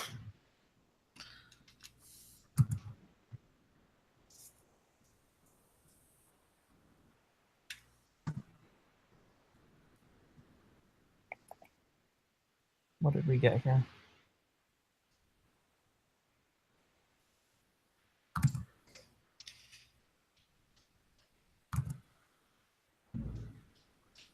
I'm maybe not seeing the results. Who rolled first? I rolled already. I have a 3. So a 3. Okay. Oh, I didn't. Oh, I'm actually rolling. Sorry, I thought I contributed dice to the pool and then they rolled. So cool. You roll separately and then we take the highest. Yep. Here we go. Cool. I'll roll 2. He got a 3. I'm rolling 2. I've clicked on try and competent. I'll re-roll. And I think I come up with a 4 as my best result. Okay. Are you guys fine with that, or does anyone want to re-roll? No, I think that bumps us up into succeed competently, which I'm comfortable with. Cool. Okay. Yeah, unfortunately, I'm a very ambitious person. And so I would like to re-roll my dice, and I add my corruption dice. Sorry, I'm so... No, knock yourself out. 6. Oh, and 6. It's not my corruption dice. Excellent. See? Okay. That's good. Actually, what I'm doing there, I drop a droplet of blood on the map and see where it flows. Your own blood, or blood you've recovered from one of these bodies? I need to mix the one of the blood from the recovered in my own blood, otherwise it wouldn't work. Nice. Okay. So you go ahead. Can it be my blood? Yes. Yeah. So like, I mean, like, you know, I did my best to wipe my hands off, but certainly you could like grab my wrist and like smear my finger across the map. Cause that's because that's actually the master's blood that I've got on my hands, right? Absolutely, yeah. So there we go, yeah. So like, because that'd be that would freak me out too, I think. Yes, especially because if I do so without warning you before. Exactly, yeah. Totally. Yeah. Like so if you're cool with like you just like grab my wrist and like just kind of swipe my finger across the map and it leaves a little smudge of blood which then kind of starts to like crawl across the map, that's super nice. creepy. No, I imagine it's a bit like a cross between kind of Ouija board and dowsing rod, right? Yeah. Yes. Yeah. It kind of starts as a finger as like just a fingerprint, and then like the lines of the fingerprint kind of sort of flow across the map. Yeah. Cool. Love it. You said that Jim, you said that this might be a little disturbing. Yeah. This is gonna freak me out. Yeah. Is this a corruption roll? Okay. Yeah, absolutely. Cool. Yeah, I think okay, so you go ahead and make your corruption roll, and then I will tell you what you see. Rolling the corruption die. I rolled a 1, which is what my corruption is. And I like for a second I like, what the hell is, and then I realized that it's working, and the fact that it's working like is just more interesting enough than the complete freak show that is happening here, that I focus on the fact that it's working, I think. So for a second I'm like, what the hell is oh, and then I want to see where it's going to go. Nice. So I think your hand is kind of getting dragged along this map, and you're kind of moving the blood around. And what happens is, I think you start kind of creating these shapes without really realizing what's happening. It's, there's like a bit of something here, and then your hand jumps, and there's a bit of something here, and then your hand jumps, and there's a bit of something here. And I think you don't realize it until kind of it all comes together. It's that moment where you're looking at the map and you finally see the connections. I'm also not much of a reader. So if this is making any kind of a letter or a sigil or anything like that, that's not, nope. I'm probably not going to notice that until okay. It's neither letter nor sigil. When you kind of put it together, you have drawn a head, a skull with a crown on top. And your hand comes to rest in the center of the mouth on a sort of nondescript building that you actually know because it wasn't too far off from Vernum's, and it's a set of stables. This is right. This is right near Vernum's. Yeah, we got to go. Yeah, we got to go. I'm afraid we're already too late. Yeah, let's get. So, can we send a courier, like one of those little urchins that runs messages across the city? Give him a copper piece to haul ass over there and tell Demian to meet us at the stables. Mm-hmm. Yeah, that's no problem. I think there's a little goblin boy who runs around the town who is happy to take your money and do your errands for you. So let's jump to Demian and you getting word from this little boy. I think you're kind of scouring the building, maybe looking at these papers, and you hear a knock at Vernum's door. Yeah, so I've thrown the papers on the floor. I don't understand these. I'm looking for some stone stuff that Telios told me about. I hear this knock. Pause for a second. Look out the window to see if I can see who's in the front door. And I duck my head back in, and I head down the stairs and swing the door open quickly with my sword out. This little kid just jumps back. Are you Demian? What is it? Your friends. The kind of mean lady and Talios, I think it was. You're supposed to meet them at the stables just up the road. And he puts his hand out. I look him up and down.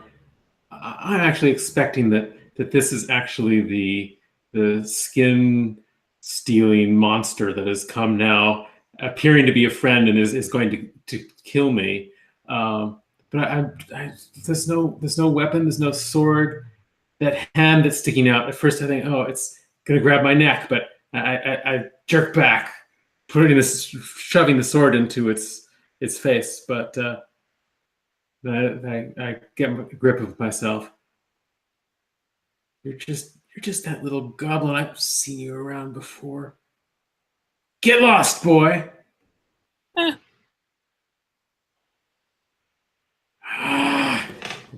Dig into my pouch, really, expecting that as soon as I let my guard down to get this coin out, that it's going to be at my throat.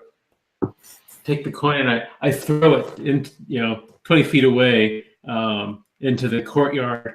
And quickly, while that little creature is scampering off, I slam the door closed behind me and warily head toward the stable.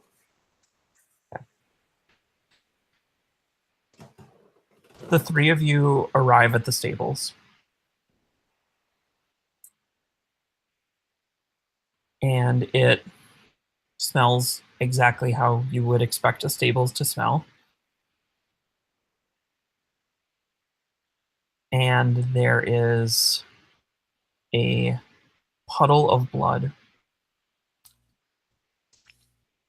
as you see the body of a young man hung upside down,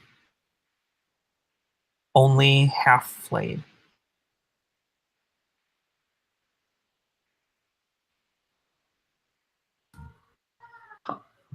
This blood looks very fresh. I kneel down and put my finger in it. The creature must be near. And I whistle, and the wolfhound lopes up, and I point at the blood, and I like say track, and it's gonna go up, sniff, get its nose down in there, and then start trying to follow the scent of that blood wherever it leads. Nice. So sorry, go ahead, Gerrit. I just wanted to support my companion. Yes. Fast, go fast. This wolfhound, tell me a bit about it. How long have you had this dog? This is the one thing that I took with me from the house. This is the one thing my father let me have when I left. I was allowed to take the clothes on my back and Cerberus, my wolfhound. Okay.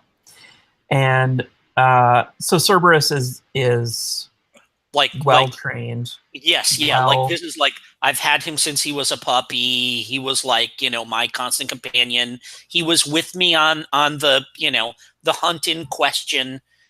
He's the one who actually sniffed out the rather clever hiding place that that this, I don't know, whatever he was, the farmer or something, had found. So he's my bosom companion of many years. Okay. When you first got Cerberus,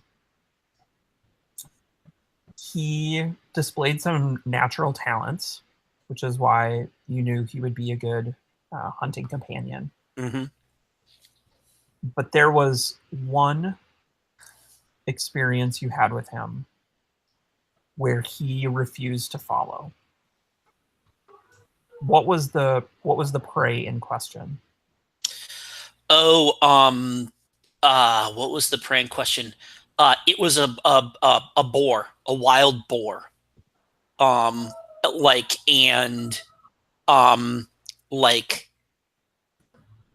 It was a boar that we caught snuffing around in the dirt for truffles or whatever, and I winged it in the haunches, and it took off into the brambles and then down into a gully, and we knew that's where it was. It was a cul-de-sac, and I'm get in there, Cerberus, and flush him out, and Cerberus just refused.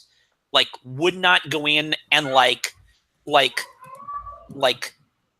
kind of turned his back on the boar and growled and barked at me when I tried to go, when I was well, if you're not going to do it, I'll go do it. And looked like he was going to attack me if I went down into the gully after this thing. And I'm okay, if you feel that strongly about it. I backed off, and I never got that boar. It never I never saw it again. But that was the only time that he, no kidding, refused to actively refused to go on a hunt or not go on, but finish a hunt with me. Mm-hmm. So there is a pretty obvious trail of blood. Okay, there was an injury here. This was not a this was not such an easy target,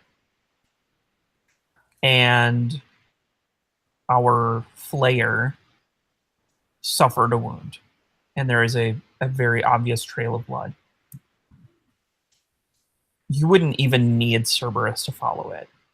It's that apparent, especially given your kind of tracking skills. Cerberus starts following the trail, goes maybe 3 paces, and just lays down. What are you doing? Come on, get on it. He's absolutely refusing to move.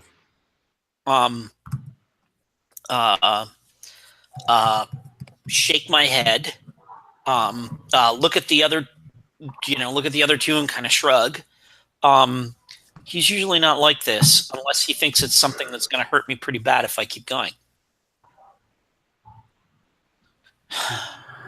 I pull out from my boot a knife and put it into your hand, Cordelia. And I glance over at Talios.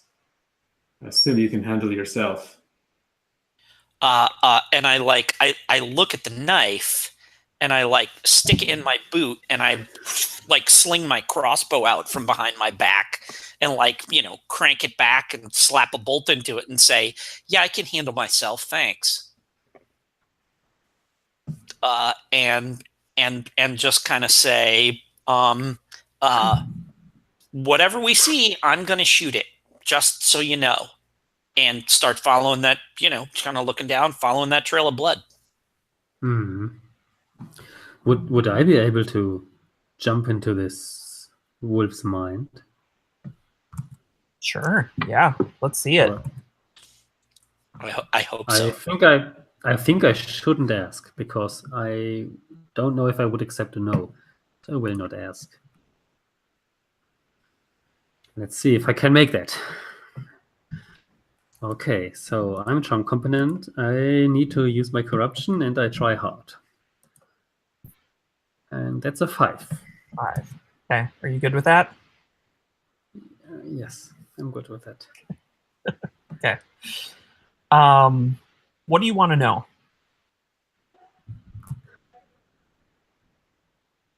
What made him stop? And what I need to do to push him forward again. So you are in possession of this wolfhound. You're in the dog's body. yes. You can literally move the dog. You can stand up and you can continue to follow this trail. Yes. That's not a problem. The dog is fully within your control. Yeah. But when you kind of possess this creature and slide into its body, for a brief instant you are kind of existing in the same mind and your senses intermingle. I hope so. And what you feel is a wall.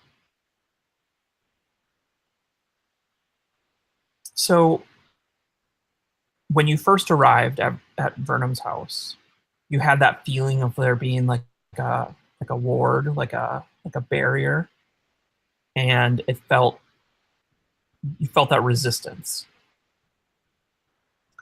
And you feel that here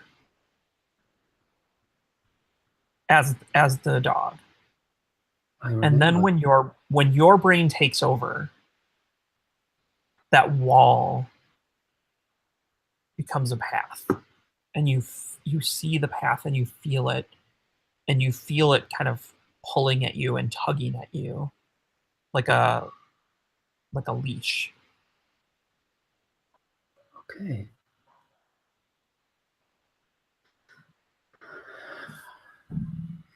Something wants to teach me.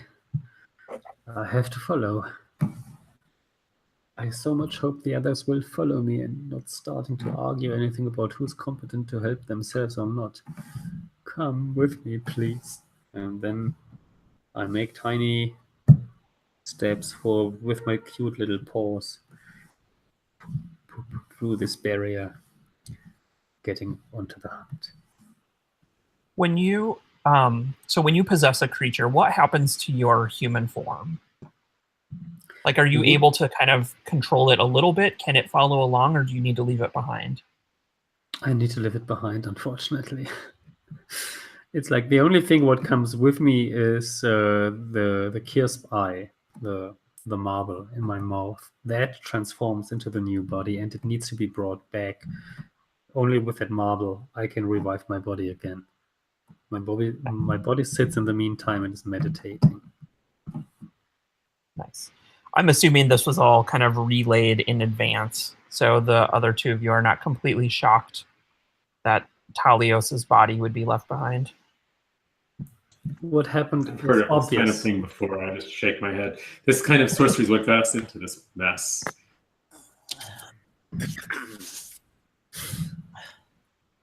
And I kind of raise an eyebrow, and I look at Cerberus, and I say, "Oh, no, no, no, no, no. You did not just..."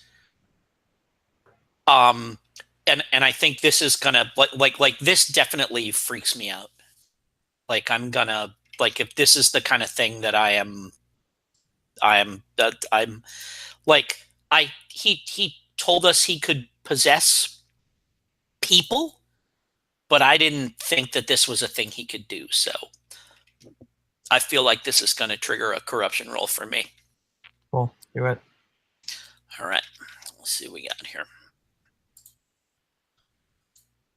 That is a 6, which is way over my corruption of 1.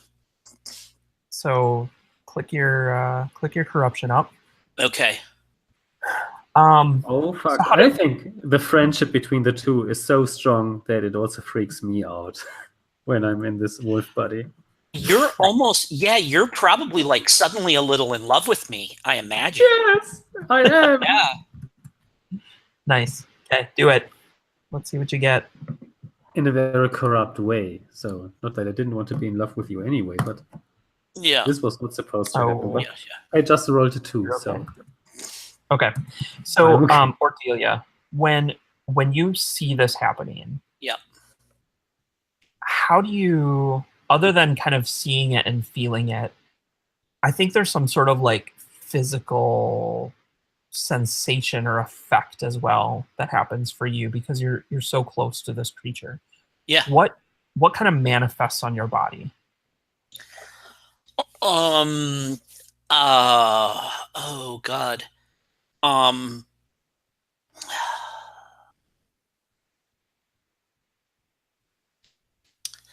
I don't know that it, like, it's necessarily, you know what? Like, yeah, I think, like, you know what it is,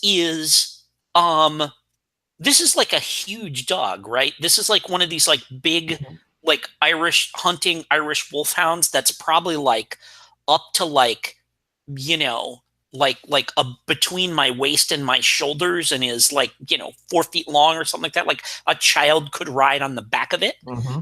But I have, like, the whole time we've been walking around, I have been completely comfortable in a way that no one else that has met this like ridiculous beast with the spiked collar has been. And like, I look and I say, "Oh, no, no, no, you did not just," and I like take a step back, and like I visibly kind of tense up and like ball my and like I actually like point the crossbow at it for a second, and suddenly I look like everyone else does when this big scary dog is around. Mm-hmm. Right? Before, like, I acted like it was a puppy, but now it looks like a big scary dog to me. And I like, that's like, I'm visibly tense and stuff, and I'm like, okay, when this is over, you are getting the hell out of my dog. And I point the crossbow at your body, and I say, or these poor bastards aren't the only ones who die tonight. Bark once if you understand.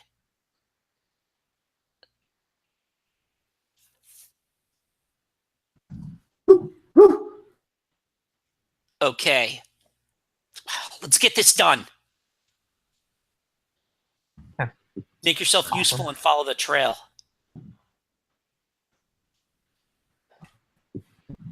With the So crossbow you in my start neck. walking down this trail, or following this trail.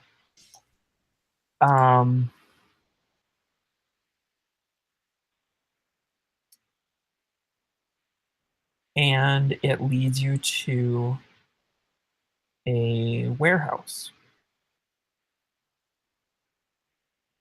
There is an old kind of trading company that used to have a space here. It's long since abandoned.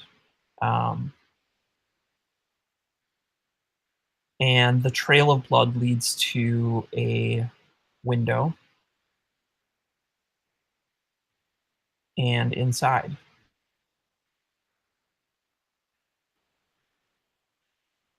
Demian, what do you do?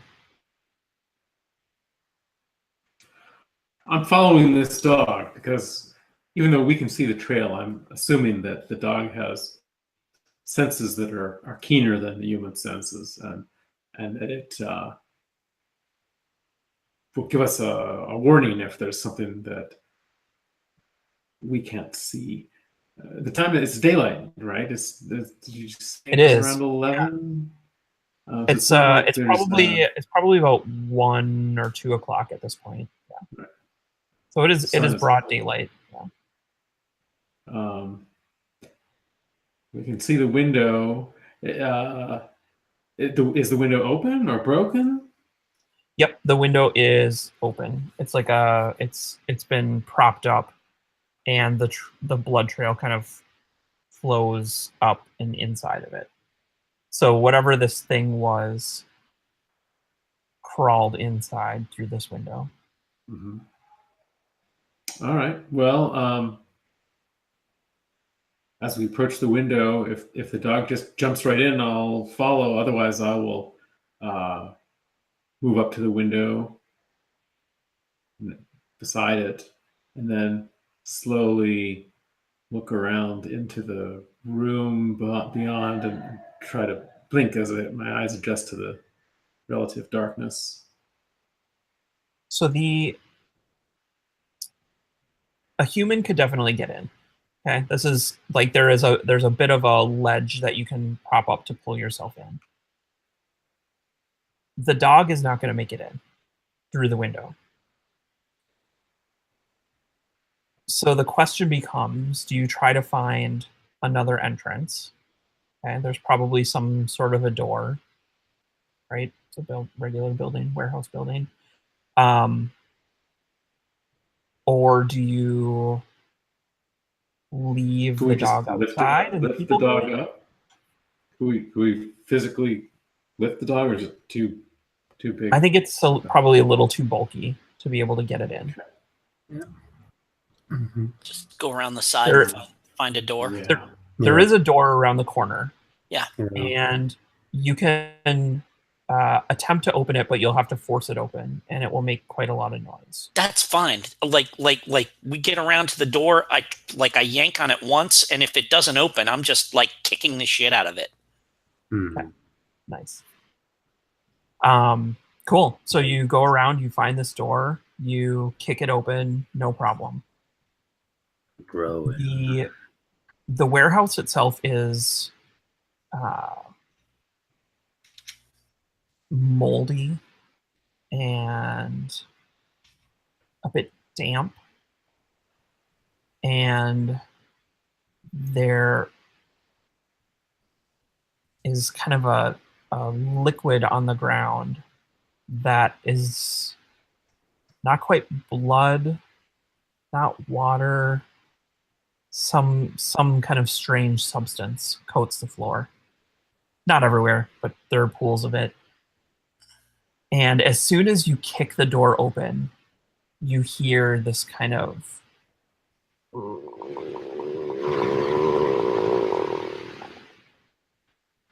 sound inside. And then kind of rattling sound. All right, well, let's find out what's making that sound. Boldly push into the room. Sword out. Were you able to get your shadow back in under your control, Demian? I mean, from earlier when we saw the Master's corpse? Right. Yes. Yes, it was. How did you kind of rein it in? Like what did you do to pull it back down?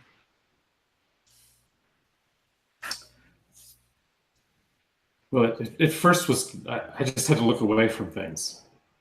I had to look out the window, catch my breath, close my eyes for just a second.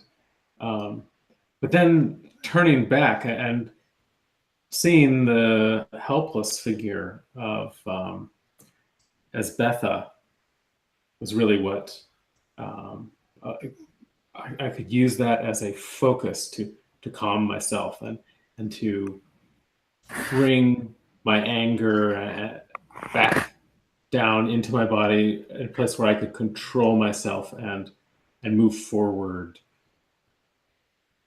in a useful manner as opposed to a rage.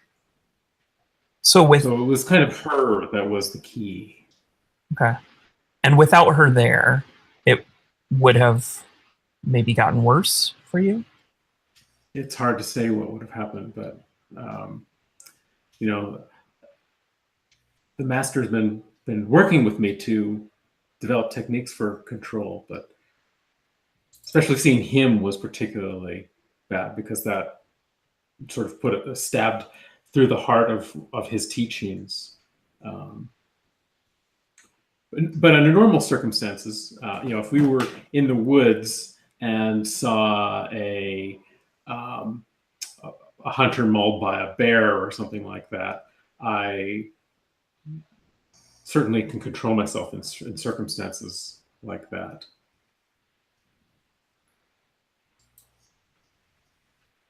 So when you step into the warehouse and you see bits of the Master's skin spread along the floor, how do you react? That's not a good sign. That I first I point at it. I almost reach down to touch it to see if it's really there, but I quickly pull my hand back and, shouldering my sword, I start moving more quickly toward the source of this sound.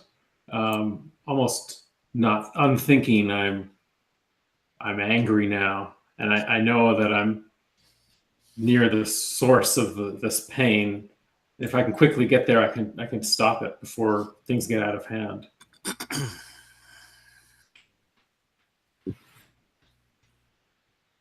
Talios, you hear this sound, this kind of groaning and anguish.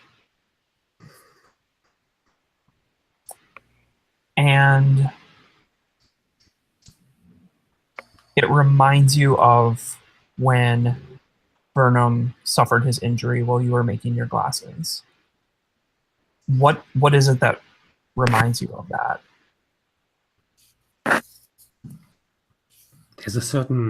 There was a certain sound like a scratch coming out of his throat, like which you usually wouldn't associate with pain. But I hadn't heard something like that before. It sounds strange because it's so crystal clear through my perfect wolf ears right now, and I don't know if I can stand this noise or if I should flee from here, get to my real body, because I don't like this noise. You, with your sensitive ears, you hear something in addition to those moans. You hear a shh, shh, shh.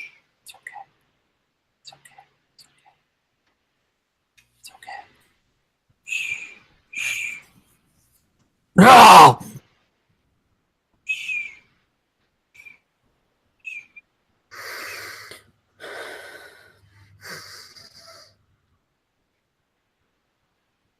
I think I flee. Cordelia, what do you do when you see your wolfhound run away? So I think that as soon as we're through the door and like we hear that noise and like that noise is off in the darkness, um uh you know uh Demian just kind of like strode right in, sword out like this. Um uh he hasn't taken like 3 steps before I've like kind of gotten into a crouch with my crossbow and I'm sort of like, have kind of like ducked behind a stack of boxes and am moving quietly along the wall around the edge of the warehouse in kind of like, he's like walking in like he's gonna get in a stand-up fight. And I know I'm hunting something. So I'm probably like halfway, whatever, like around a stack of boxes before the hound is out the door. So I think I'm so intent on like stalking whatever this thing is and like intent to put a crossbow bolt in it that I probably don't even notice like unless the dog is gonna like make some kind of active noise or something like that before it scuttles away. I'm not even gonna notice that.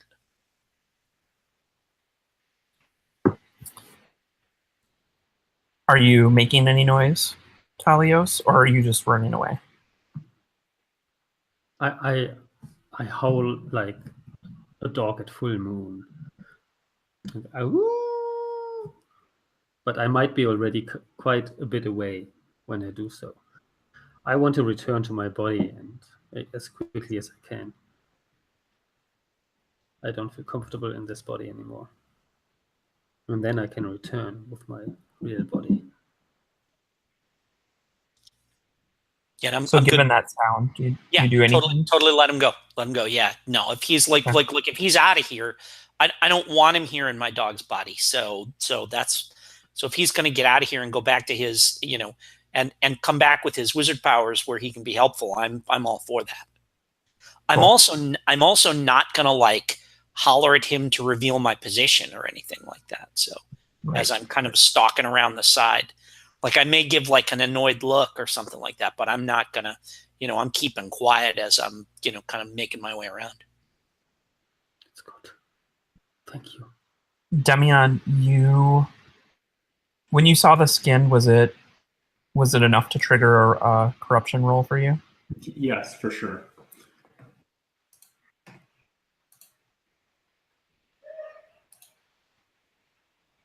Six. That looks good. Okay. Do it.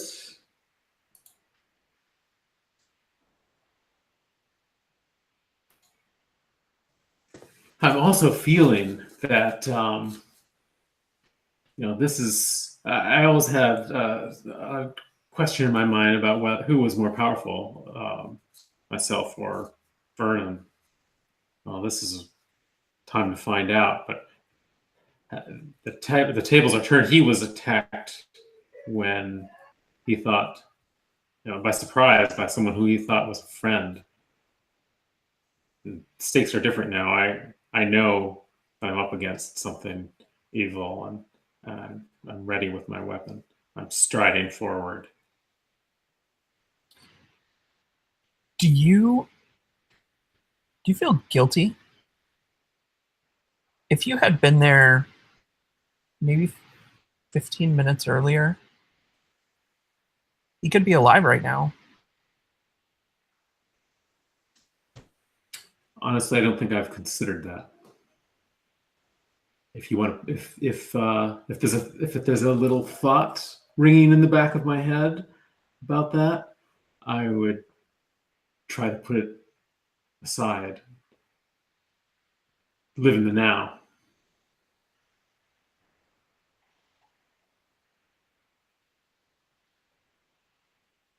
I think the two of you are kind of edging the space of this warehouse, kind of closing in on where the sound is coming from.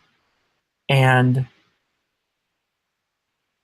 the thing you hadn't realized up to this point, but now are as you're getting closer, is that the sound is coming from below you. And you see a set of stairs leading into a kind of basement, presumably an additional storage space. And that's where you hear this sound coming from. And that's where I get a chill down my spine, because I'm remembering back to something Talia said not that long ago about the really powerful and dangerous things come from underground, from the earth. I think I have to take a corruption or a roll.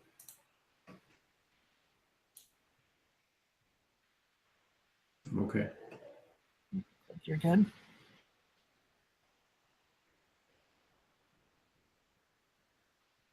Talios, you get back in your body.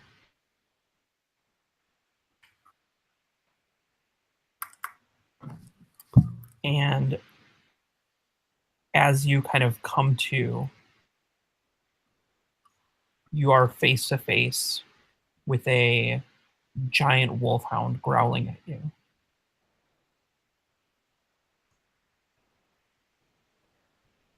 Did I do anything wrong to you? Come on. It wasn't that bad. Snaps and lashes at you. Oh no. Which might be as confused about what had happened to it as I was first time I tried this. I need to defend myself, so if I find anything like a big piece of wood or something, I could smash at its skull and kill it, but I mean... Yeah, I think there's like a rock by your hand that you could grab. Yeah, so I need to defend myself against this wolf. I'm very sorry. Cordelia, this has nothing to do with you personally. I still love you. And then I throw the rock. I think it's not actually a throw. Like, this dog is at your face. Yes. So you would need to take a rock and like smash it on the head. Yeah. I want you to make a roll. Actually, I just want to see how far this goes. Yeah, I'll be opposing this. You're gonna get the dog out of your way for sure. Yeah. Unless Cordelia wants you to fail here. So yes, she wants. So okay. So now this may be too fine-grained a thing for Symbaroum. Like, I don't want him to fail to get the dog out of the way. I don't want him to hurt the dog. Okay. Which may mean that I have to oppose him because he's gonna hurt the dog regardless. Like, I don't want to keep him from returning to the scene, but I want to make sure that the dog doesn't get messed up. So okay. So what is your goal, Gerrit? Do you want to just get away, or do you want to injure the dog? I don't want to injure the dog because actually I very much care about the dog. So I think if I roll high, I don't hurt the dog. Does that make sense? Yep. Then you don't need to oppose me, and cool. Still, then that's great. Yeah, excellent. Go for it. Unfortunately, I only rolled a 2. Okay. So there's going to be a complication unless you want to try re-rolling that with a dark die. I add my dark die. I need to think about what that actually means, but I'm ambitious. I want to. This is my corruption die is not higher than the other one, but it's still just a 3. I can roll again. And now you need to add 2 corruption die. Yeah, 2 corruption dice. Oh, okay. That is beyond Cthulhu Dark, right? Yeah. So 5 on 1 and 5 on the other one. So corruption Okay. is higher than the others, and but now I have a 5. Yeah, so your corruption ticked up to 5. Okay. So you're going to do it. So you do it, and you get out without injuring the dog. You kind of swing the rock at it, and maybe it the dog kind of dodges out of the way, and that gives you enough of an opportunity to kind of run past. All you have to do is scramble back behind that wall. It can't get past that mystic wall. Yes, yeah, and something similar I had to do. Like I was going back into the dog's mind and put the mixer on and on the dog's thoughts and feelings at the moment. So I scrambled up some bad memories from the past the dog had about it. The dog is like having flashbacks of that boar hunt, right? Like just seeing it and the resistance, right? Yeah. Sorry. Okay, so since Talios has hit 5, that now means that you can start pushing back against your corruption. Is there anything that you want to do to try to push back on that? So that could include, that could include injuring yourself, or not using rituals anymore, or destroying any sorts of kind of magical knowledge or artifacts. Not right now. Okay, we'll keep that window open. You make it back to the warehouse. In the meantime, have the other two of you started to descend the staircase, or are you waiting, assuming that Talios will show back up? I'm going right down. Like I've got the crossbow out. I'm going down the right-hand side with my back against the wall, and I kind of point to the left for him to go left, and down and in and see what's down there. Nice. All right, I'm going with you. I'm impressed that you're here. It makes me proud.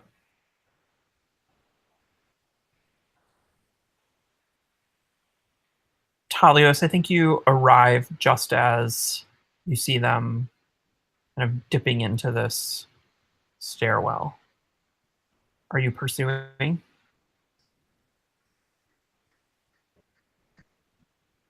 Is there still a body? No. No, there's the only thing that was on this ground floor was. Oh, sorry. Go ahead. Yeah, it was in the other building. Yeah. No. Do I hear them down there, my friends? Yeah, you see them starting to go down this. So as you get into the warehouse, you see where they are, and you see them just kind of dip below under the horizon, under the kind of ground level. I think that's okay. I think they don't need to know yet that I'm already back. I think it's okay if they go first. I wait for a moment. If they scream or anything, I can still run and find them. It's just I'm a little bit shaken still. It's good as it is. So, Cordelia, your father was involved in providing weapons to the war, or he was the total arms merchant. Yeah. Did he ever share stories about the war itself? He liked to like when reports would come back of like victories and stuff like this, he would like to kind of glowingly say, and 300 men fell to the steel that we sold to the to the army, like that kind of a thing. Like he was like, the numbers of casualties inflicted by weapons he sold was a thing that he took great pride in and passed along to me in lieu of my having any brothers. And Demian, how does that sit with your experience of the war? Was it all about numbers and victories for you? Oh, no. It had nothing to do with numbers and victories. Well, there weren't many victories as we lost this war. And the numbers, there was no counting. It was, if there were ever numbers, they were lost in the sleepless nights and the screams and the bloodshed and the fires and the chaos and commanders trying to command and sometimes succeeding, sometimes failing, but it was like a nightmare. There was nothing. The only thing that resonates in that story with me is the weapon that I hold in my hand. It's a hefty broadsword, one of the ones issued to the army soldiers, perhaps one of the ones made by your family. If there's a mark on it that says so, I would be aware of that mark, but I never held like any esteem for the makers of the sword. It was the sword itself that I hold in my hand that I have the esteem for.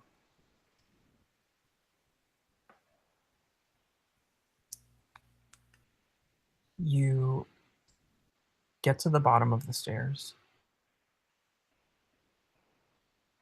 and you hear the occasional groan of pain.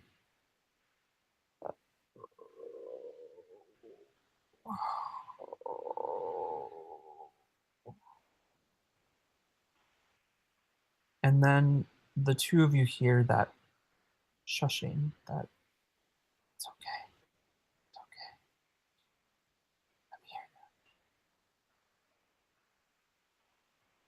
here. And then you hear singing. It's a song from the old lands, a lullaby that parents would sing to their children. But before it finishes, there's another kind of scream and lashing out and a rattling of chains. And then you see it. A man, a large man, but a man, chained to a wall. His skin ripples and is torn, and beneath the bits of flesh you see a inky blackness and an oozing. And he's sweating. And then you see another man holding little bits of meat and flesh and organ, and he's trying to like feed the chained man.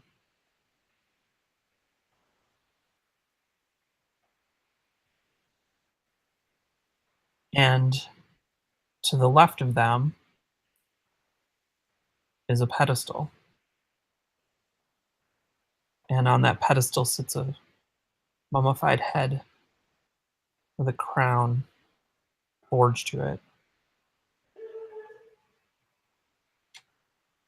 And the chained man is moaning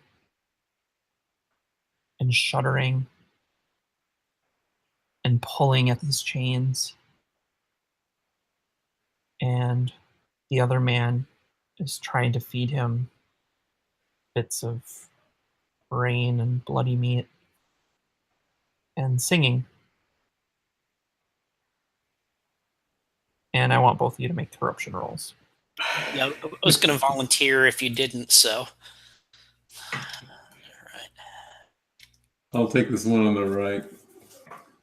I'll take the... Oh, the corruption die. Why don't you go ahead and roll the corruption die first there? Oops. I guess the one on the right just disappeared. All right. 4. So I think that's equal. You're at 4, to... so you're okay. And I've got a 3, which is higher than my 2, so that's going to bump me up 1. Okay. So, Demian, this doesn't tip you over. So what about it is either familiar or comforting about it to you? Oh, God. Nothing's familiar or comforting about it. If I've seen anything like this before, it wasn't a happy thing. I guess what's comforting is these don't seem to be warriors, or they don't seem. I mean, the big man. There's something strange about him, but he's not a true monster. He still seems to be mostly a man. But I think the thing that really gets me is that brain? That looks like it's human flesh that the smaller man is feeding, and that's not good. I think that needs to stop. So I may still have my sanity, but that doesn't mean that I'm feeling calm or happy about this situation. Comforted. And Cordelia, what does this evoke for you? Like I take it all in, and like, you know, I'm like crouched hunter and everything, and my eyes go like across the whole scene, and then I see that mummified head, and it's got that golden crown that if I can get that out of here and sell it to somebody, will just give me back the easy life that I want. It will put me back in a feather bed. It will, and so like I am, I think, immediately consumed by just utter avarice over the crown and what the crown can do for me. I think when you kind of lock eyes with that head, you hear, yes, yes, I can teach you. I can make you better. And like I grin, and kind of in my head I say, like in that, you know, like that kind of like voice in my head, I say, as long as you can teach me where to fence that crown, we're going to get along great. Yes. To the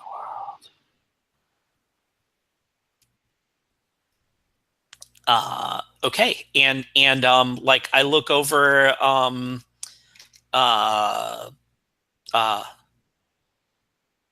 I look over to Demian, and he doesn't look like he's too freaked out by this or anything, right? I'm getting angry, but Okay. I'm not freaking out. Okay. And so I like look at you, and I like make a hand gesture, like are you gonna go after him? Like Yeah, I kind of like they don't seem to see us, right? I like point and shrug and like make like a sword swinging motion, and I'm like, yeah, and I leap into action. and I give you a thumbs up, like go for it, big guy. So I'm loping across the floor toward the smaller one, the one that has no respect for humanity. And I'm gonna teach him a lesson with my sword. Okay, let's jump over to Talios.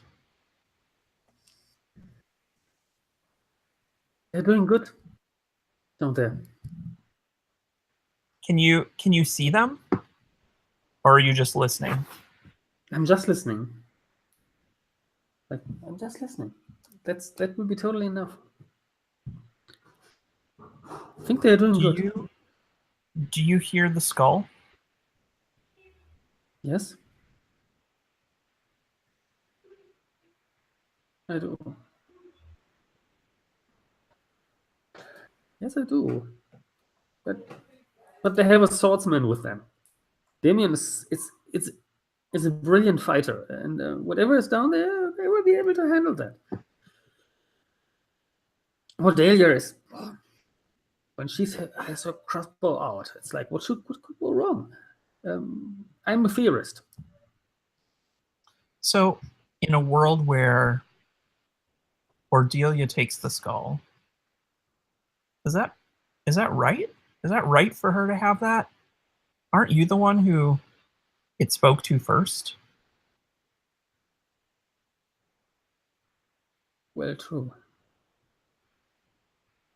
I could still get it from her and convince her. I could threaten her with the wolf. Yeah, didn't her dog almost just try to tear your face off? Was that possibly her? Did she try to kill me?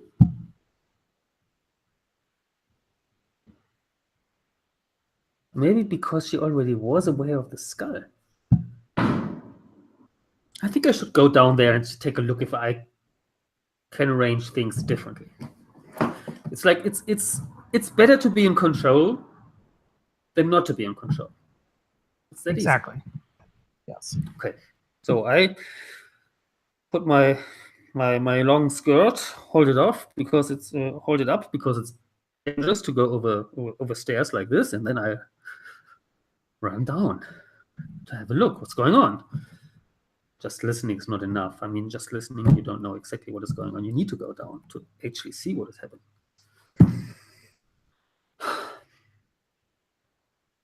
Demian, what do you do? What are you aiming for? My aim is to run to the smaller person. I assume that he will hear me coming and turn. But if he doesn't, I will use my left hand to swing him around to make sure that he can see, that we can see eye to eye as I say, "This is for Master Vernum," as I jam my sword into his gut.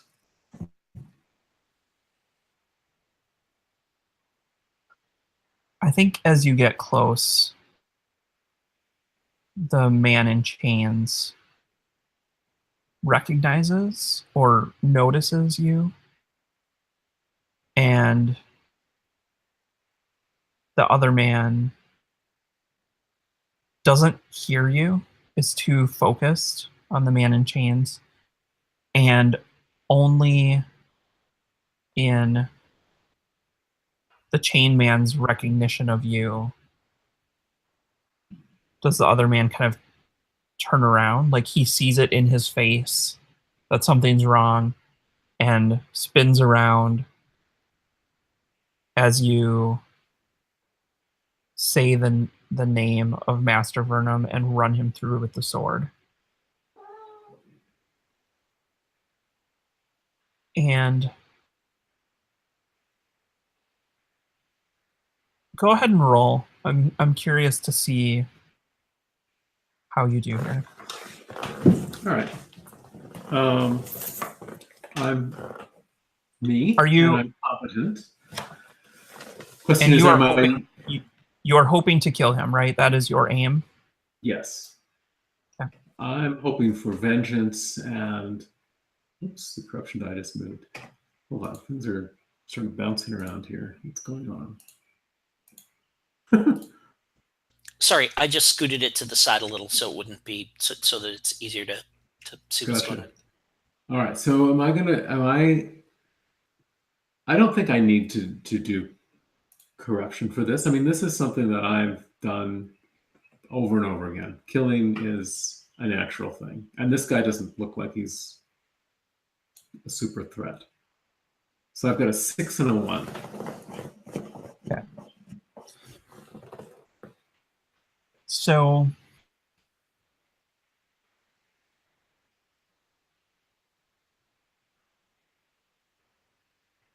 You run him through with the sword, and you see the shock on his face and the sadness as he realizes what happened, and that he is now being pulled away from the person he cares most about in this world. And he drops to his knees.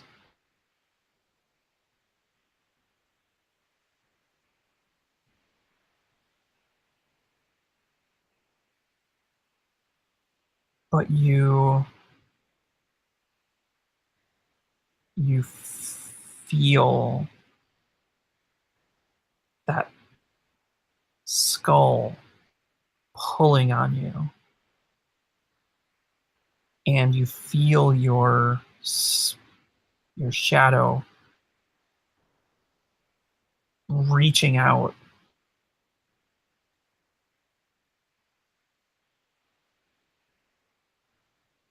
And it kind of touches into this man you just killed. And you see these moments of the two men with this treasure that they recovered, journeying back through the forest, having quiet moments together, dreaming of how they'd spend their riches.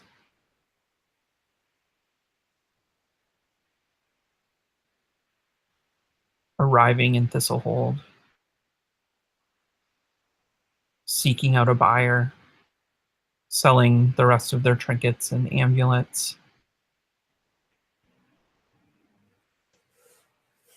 You see the smaller man meeting with Master Vernum, and Vernum refusing to take this cursed skull off of his hands. And then you see a moment where the bigger man lashes out and just murders two people in the street, tearing them to pieces. And the smaller man, uncertain of what to do, taking his partner out of the world and keeping him away from this urge. And then you're back. And the smaller man falls to the ground as your blade slides out of him. And I realize that there's a curse on this place. There's a curse on this skull.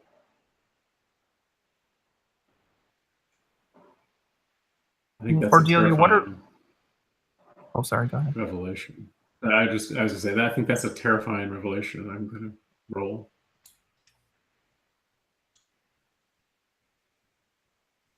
And I go up. So now that you're at 5, you are also able to reduce your corruption by destroying things. But before you do that, Cordelia, what do you do? He's like stepped up, stabbed the guy in the guts, and like as soon as he kind of steps forward and I can kind of like make a cross behind him, like as soon as he's gone a couple of steps, I do that. I'm like practically skipping across the floor. I bop over there, and I kind of like chuckle a little and whisper, "I never had much use for teachers." And I pluck the crown off of the skull, and I just smash it with the butt of my crossbow. Like I smash the skull as I like jauntily like tip the crown onto the side of my head. Talios. That voice that you were hearing is just muffled out at the butt of a crossbow.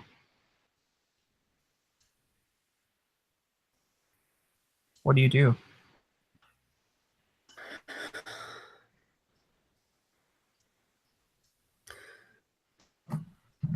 I don't know. I just don't know what I do. It's like I see human faces. Again. Demian. Demian is a presence which fixes me in reality. So what I actually do here, like I say, magic has always had a place in this world. And this place was behind the hidden halls of the Order of Magic. It's not supposed to be here between us. And I take my marble out, my Kirsby eye, and I throw it to the skull to see what happens when it hits the crown. Nice. Which means I lose my magic. Right. First of all, I would like to roll for lowering my corruption. Yes, do it. I will survive. No, I won't. Ha! Sorry, I'm 6. laughing. I'm laughing with you, not at you. Yes. No, corruption doesn't go down. Perfect. I love it. I'm I think you throw it and it actually connects with the crown. And the crown goes tumbling off of your head, Ordelia. And you see Talios.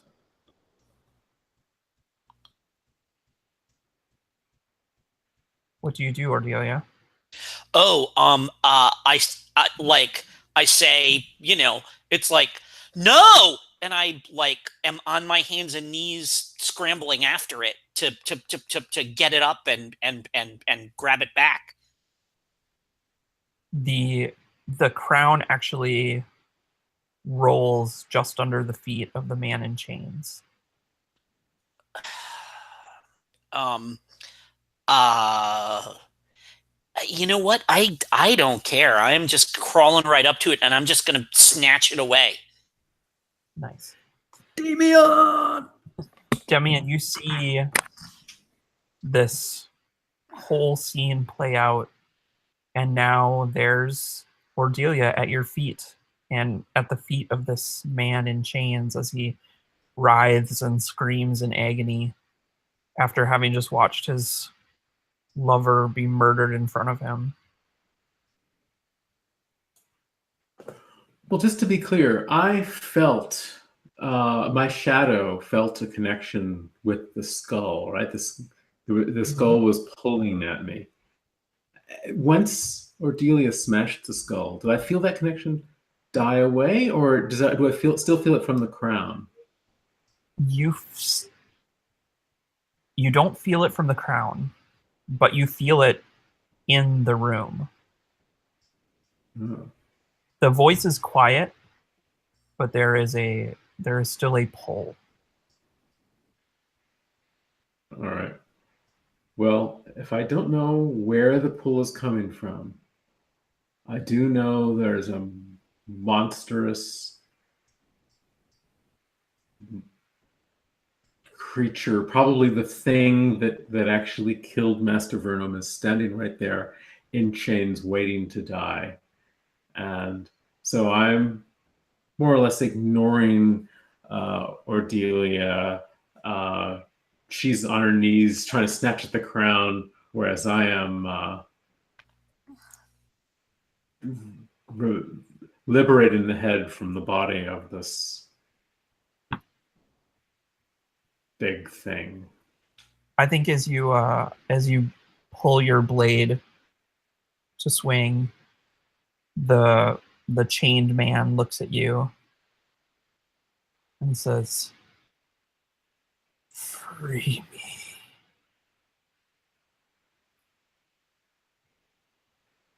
And I follow. I do so.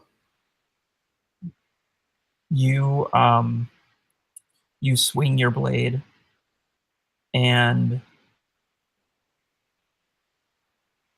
his head goes tumbling to the ground. And from his chest, you see a set of bony fingers push through and start to reach out as if his body is just a shell holding something worse. Well, that's terrifying.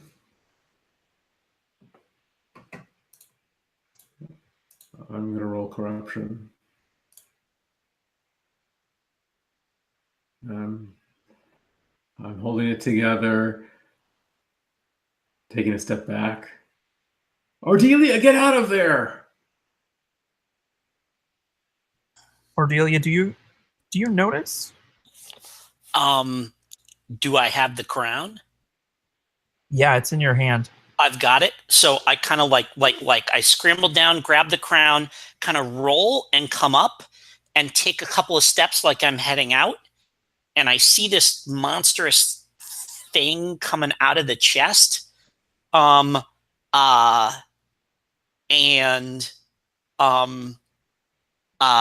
shake my head and I say, "Better you than me, old man." And I whip my crossbow around and I put a bolt into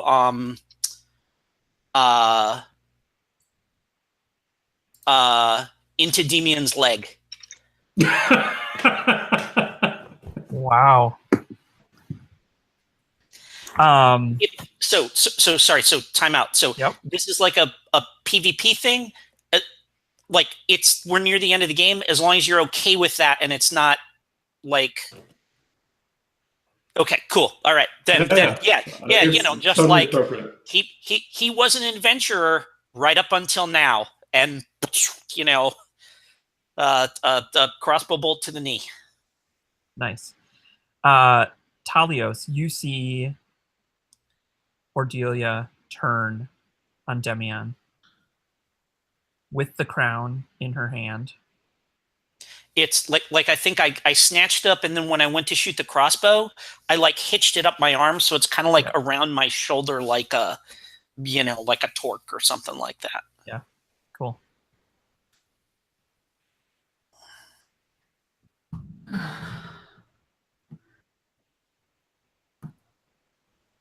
I rush with my ruffled clothing. I rush into their directions, and as if I want to embrace the two of them at the same time. Because somebody needs to stop them. I don't care if I get smashed in between. Just throw myself on Ardelia and hope that we all fall down and that we win a couple of seconds before something goes terribly wrong here. And Ardelia, you see this Ravian sorcerer rushing you after having just tried to knock the crown from your head, after having successfully knocked the crown from your head already.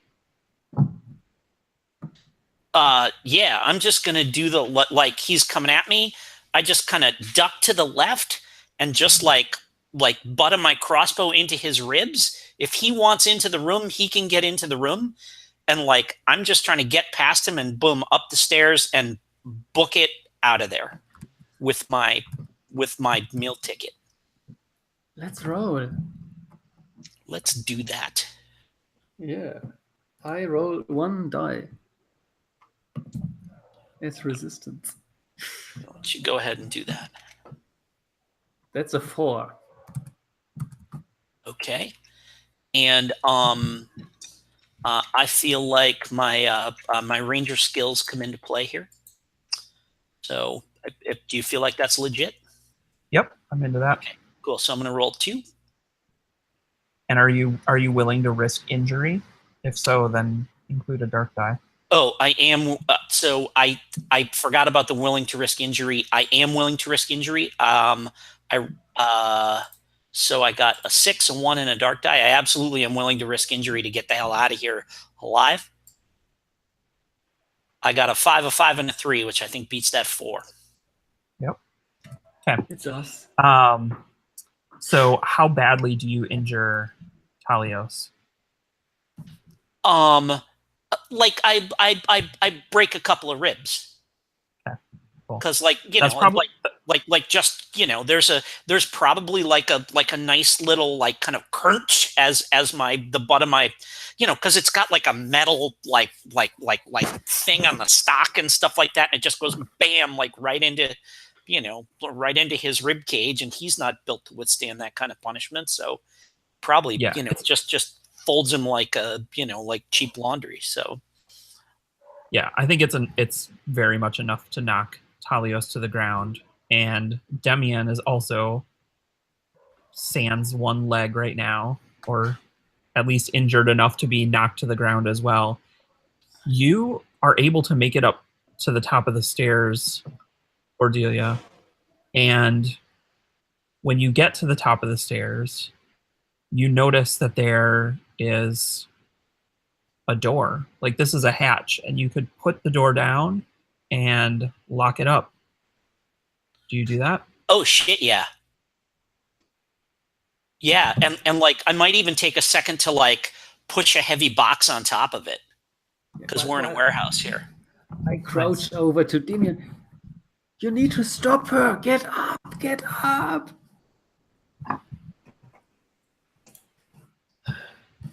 I think I'm ignoring you. I heard that familiar sound of a crossbow bolt, and I knew who it came from, but I realized that this is my chance to sort of redeem myself. It has nothing to do with Ordelia or you or the crown. It's now me. I'm in pain, but I've felt pain before. I'm crouching, a knee on the ground. It's probably not even the first time you got shot. Oh no, for sure. But there's this thing coming out in front of me, and it's an abomination. My only goal now is to rid the world of this abomination, and that if that takes my last breath, that is what I'm here for. And if my shadow is coming out, I'm losing myself. It's time to throw everything into this. nice. I don't even know you're sounds to there, Talos. Sorry, go ahead, Jesse. So that sounds to me like you are kind of rushing this beast head on, sacrificing yourself. Well, to the extent that I can rush it with a bolt in my knee. Yeah. But I think adrenaline. it's not moving kicks in at fast that either, point. so. Yeah. Talios, I think you see this moment of bone and flesh and metal and ichor, just this collision happen in front of you as limbs are torn from various bodies and screams echo through this basement, and you are laying on the ground.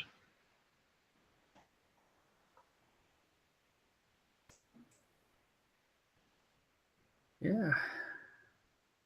When you study, you learn to be fully aware of what is going on. If you want to understand what happens in the world, you need to use all your senses. So I open my mind, I listen to what is happening, I listen to the sounds, I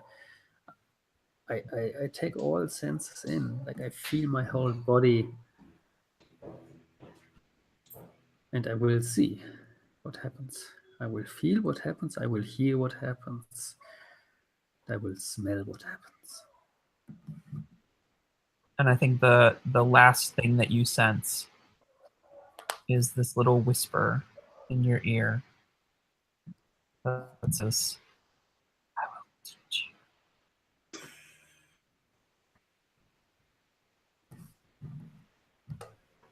I will learn. Nice. Cool.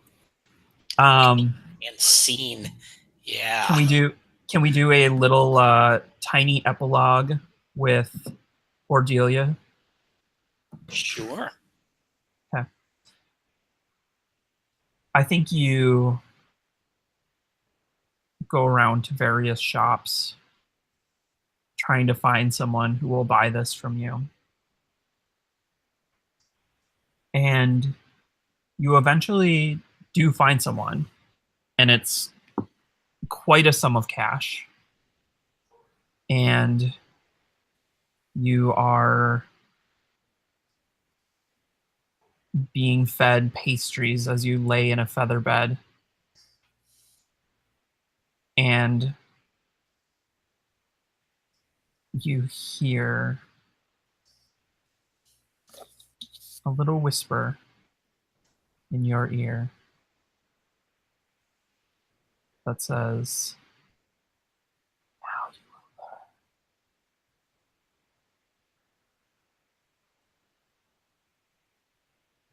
I apologize. I didn't hear that clearly. It says, "Now you will learn."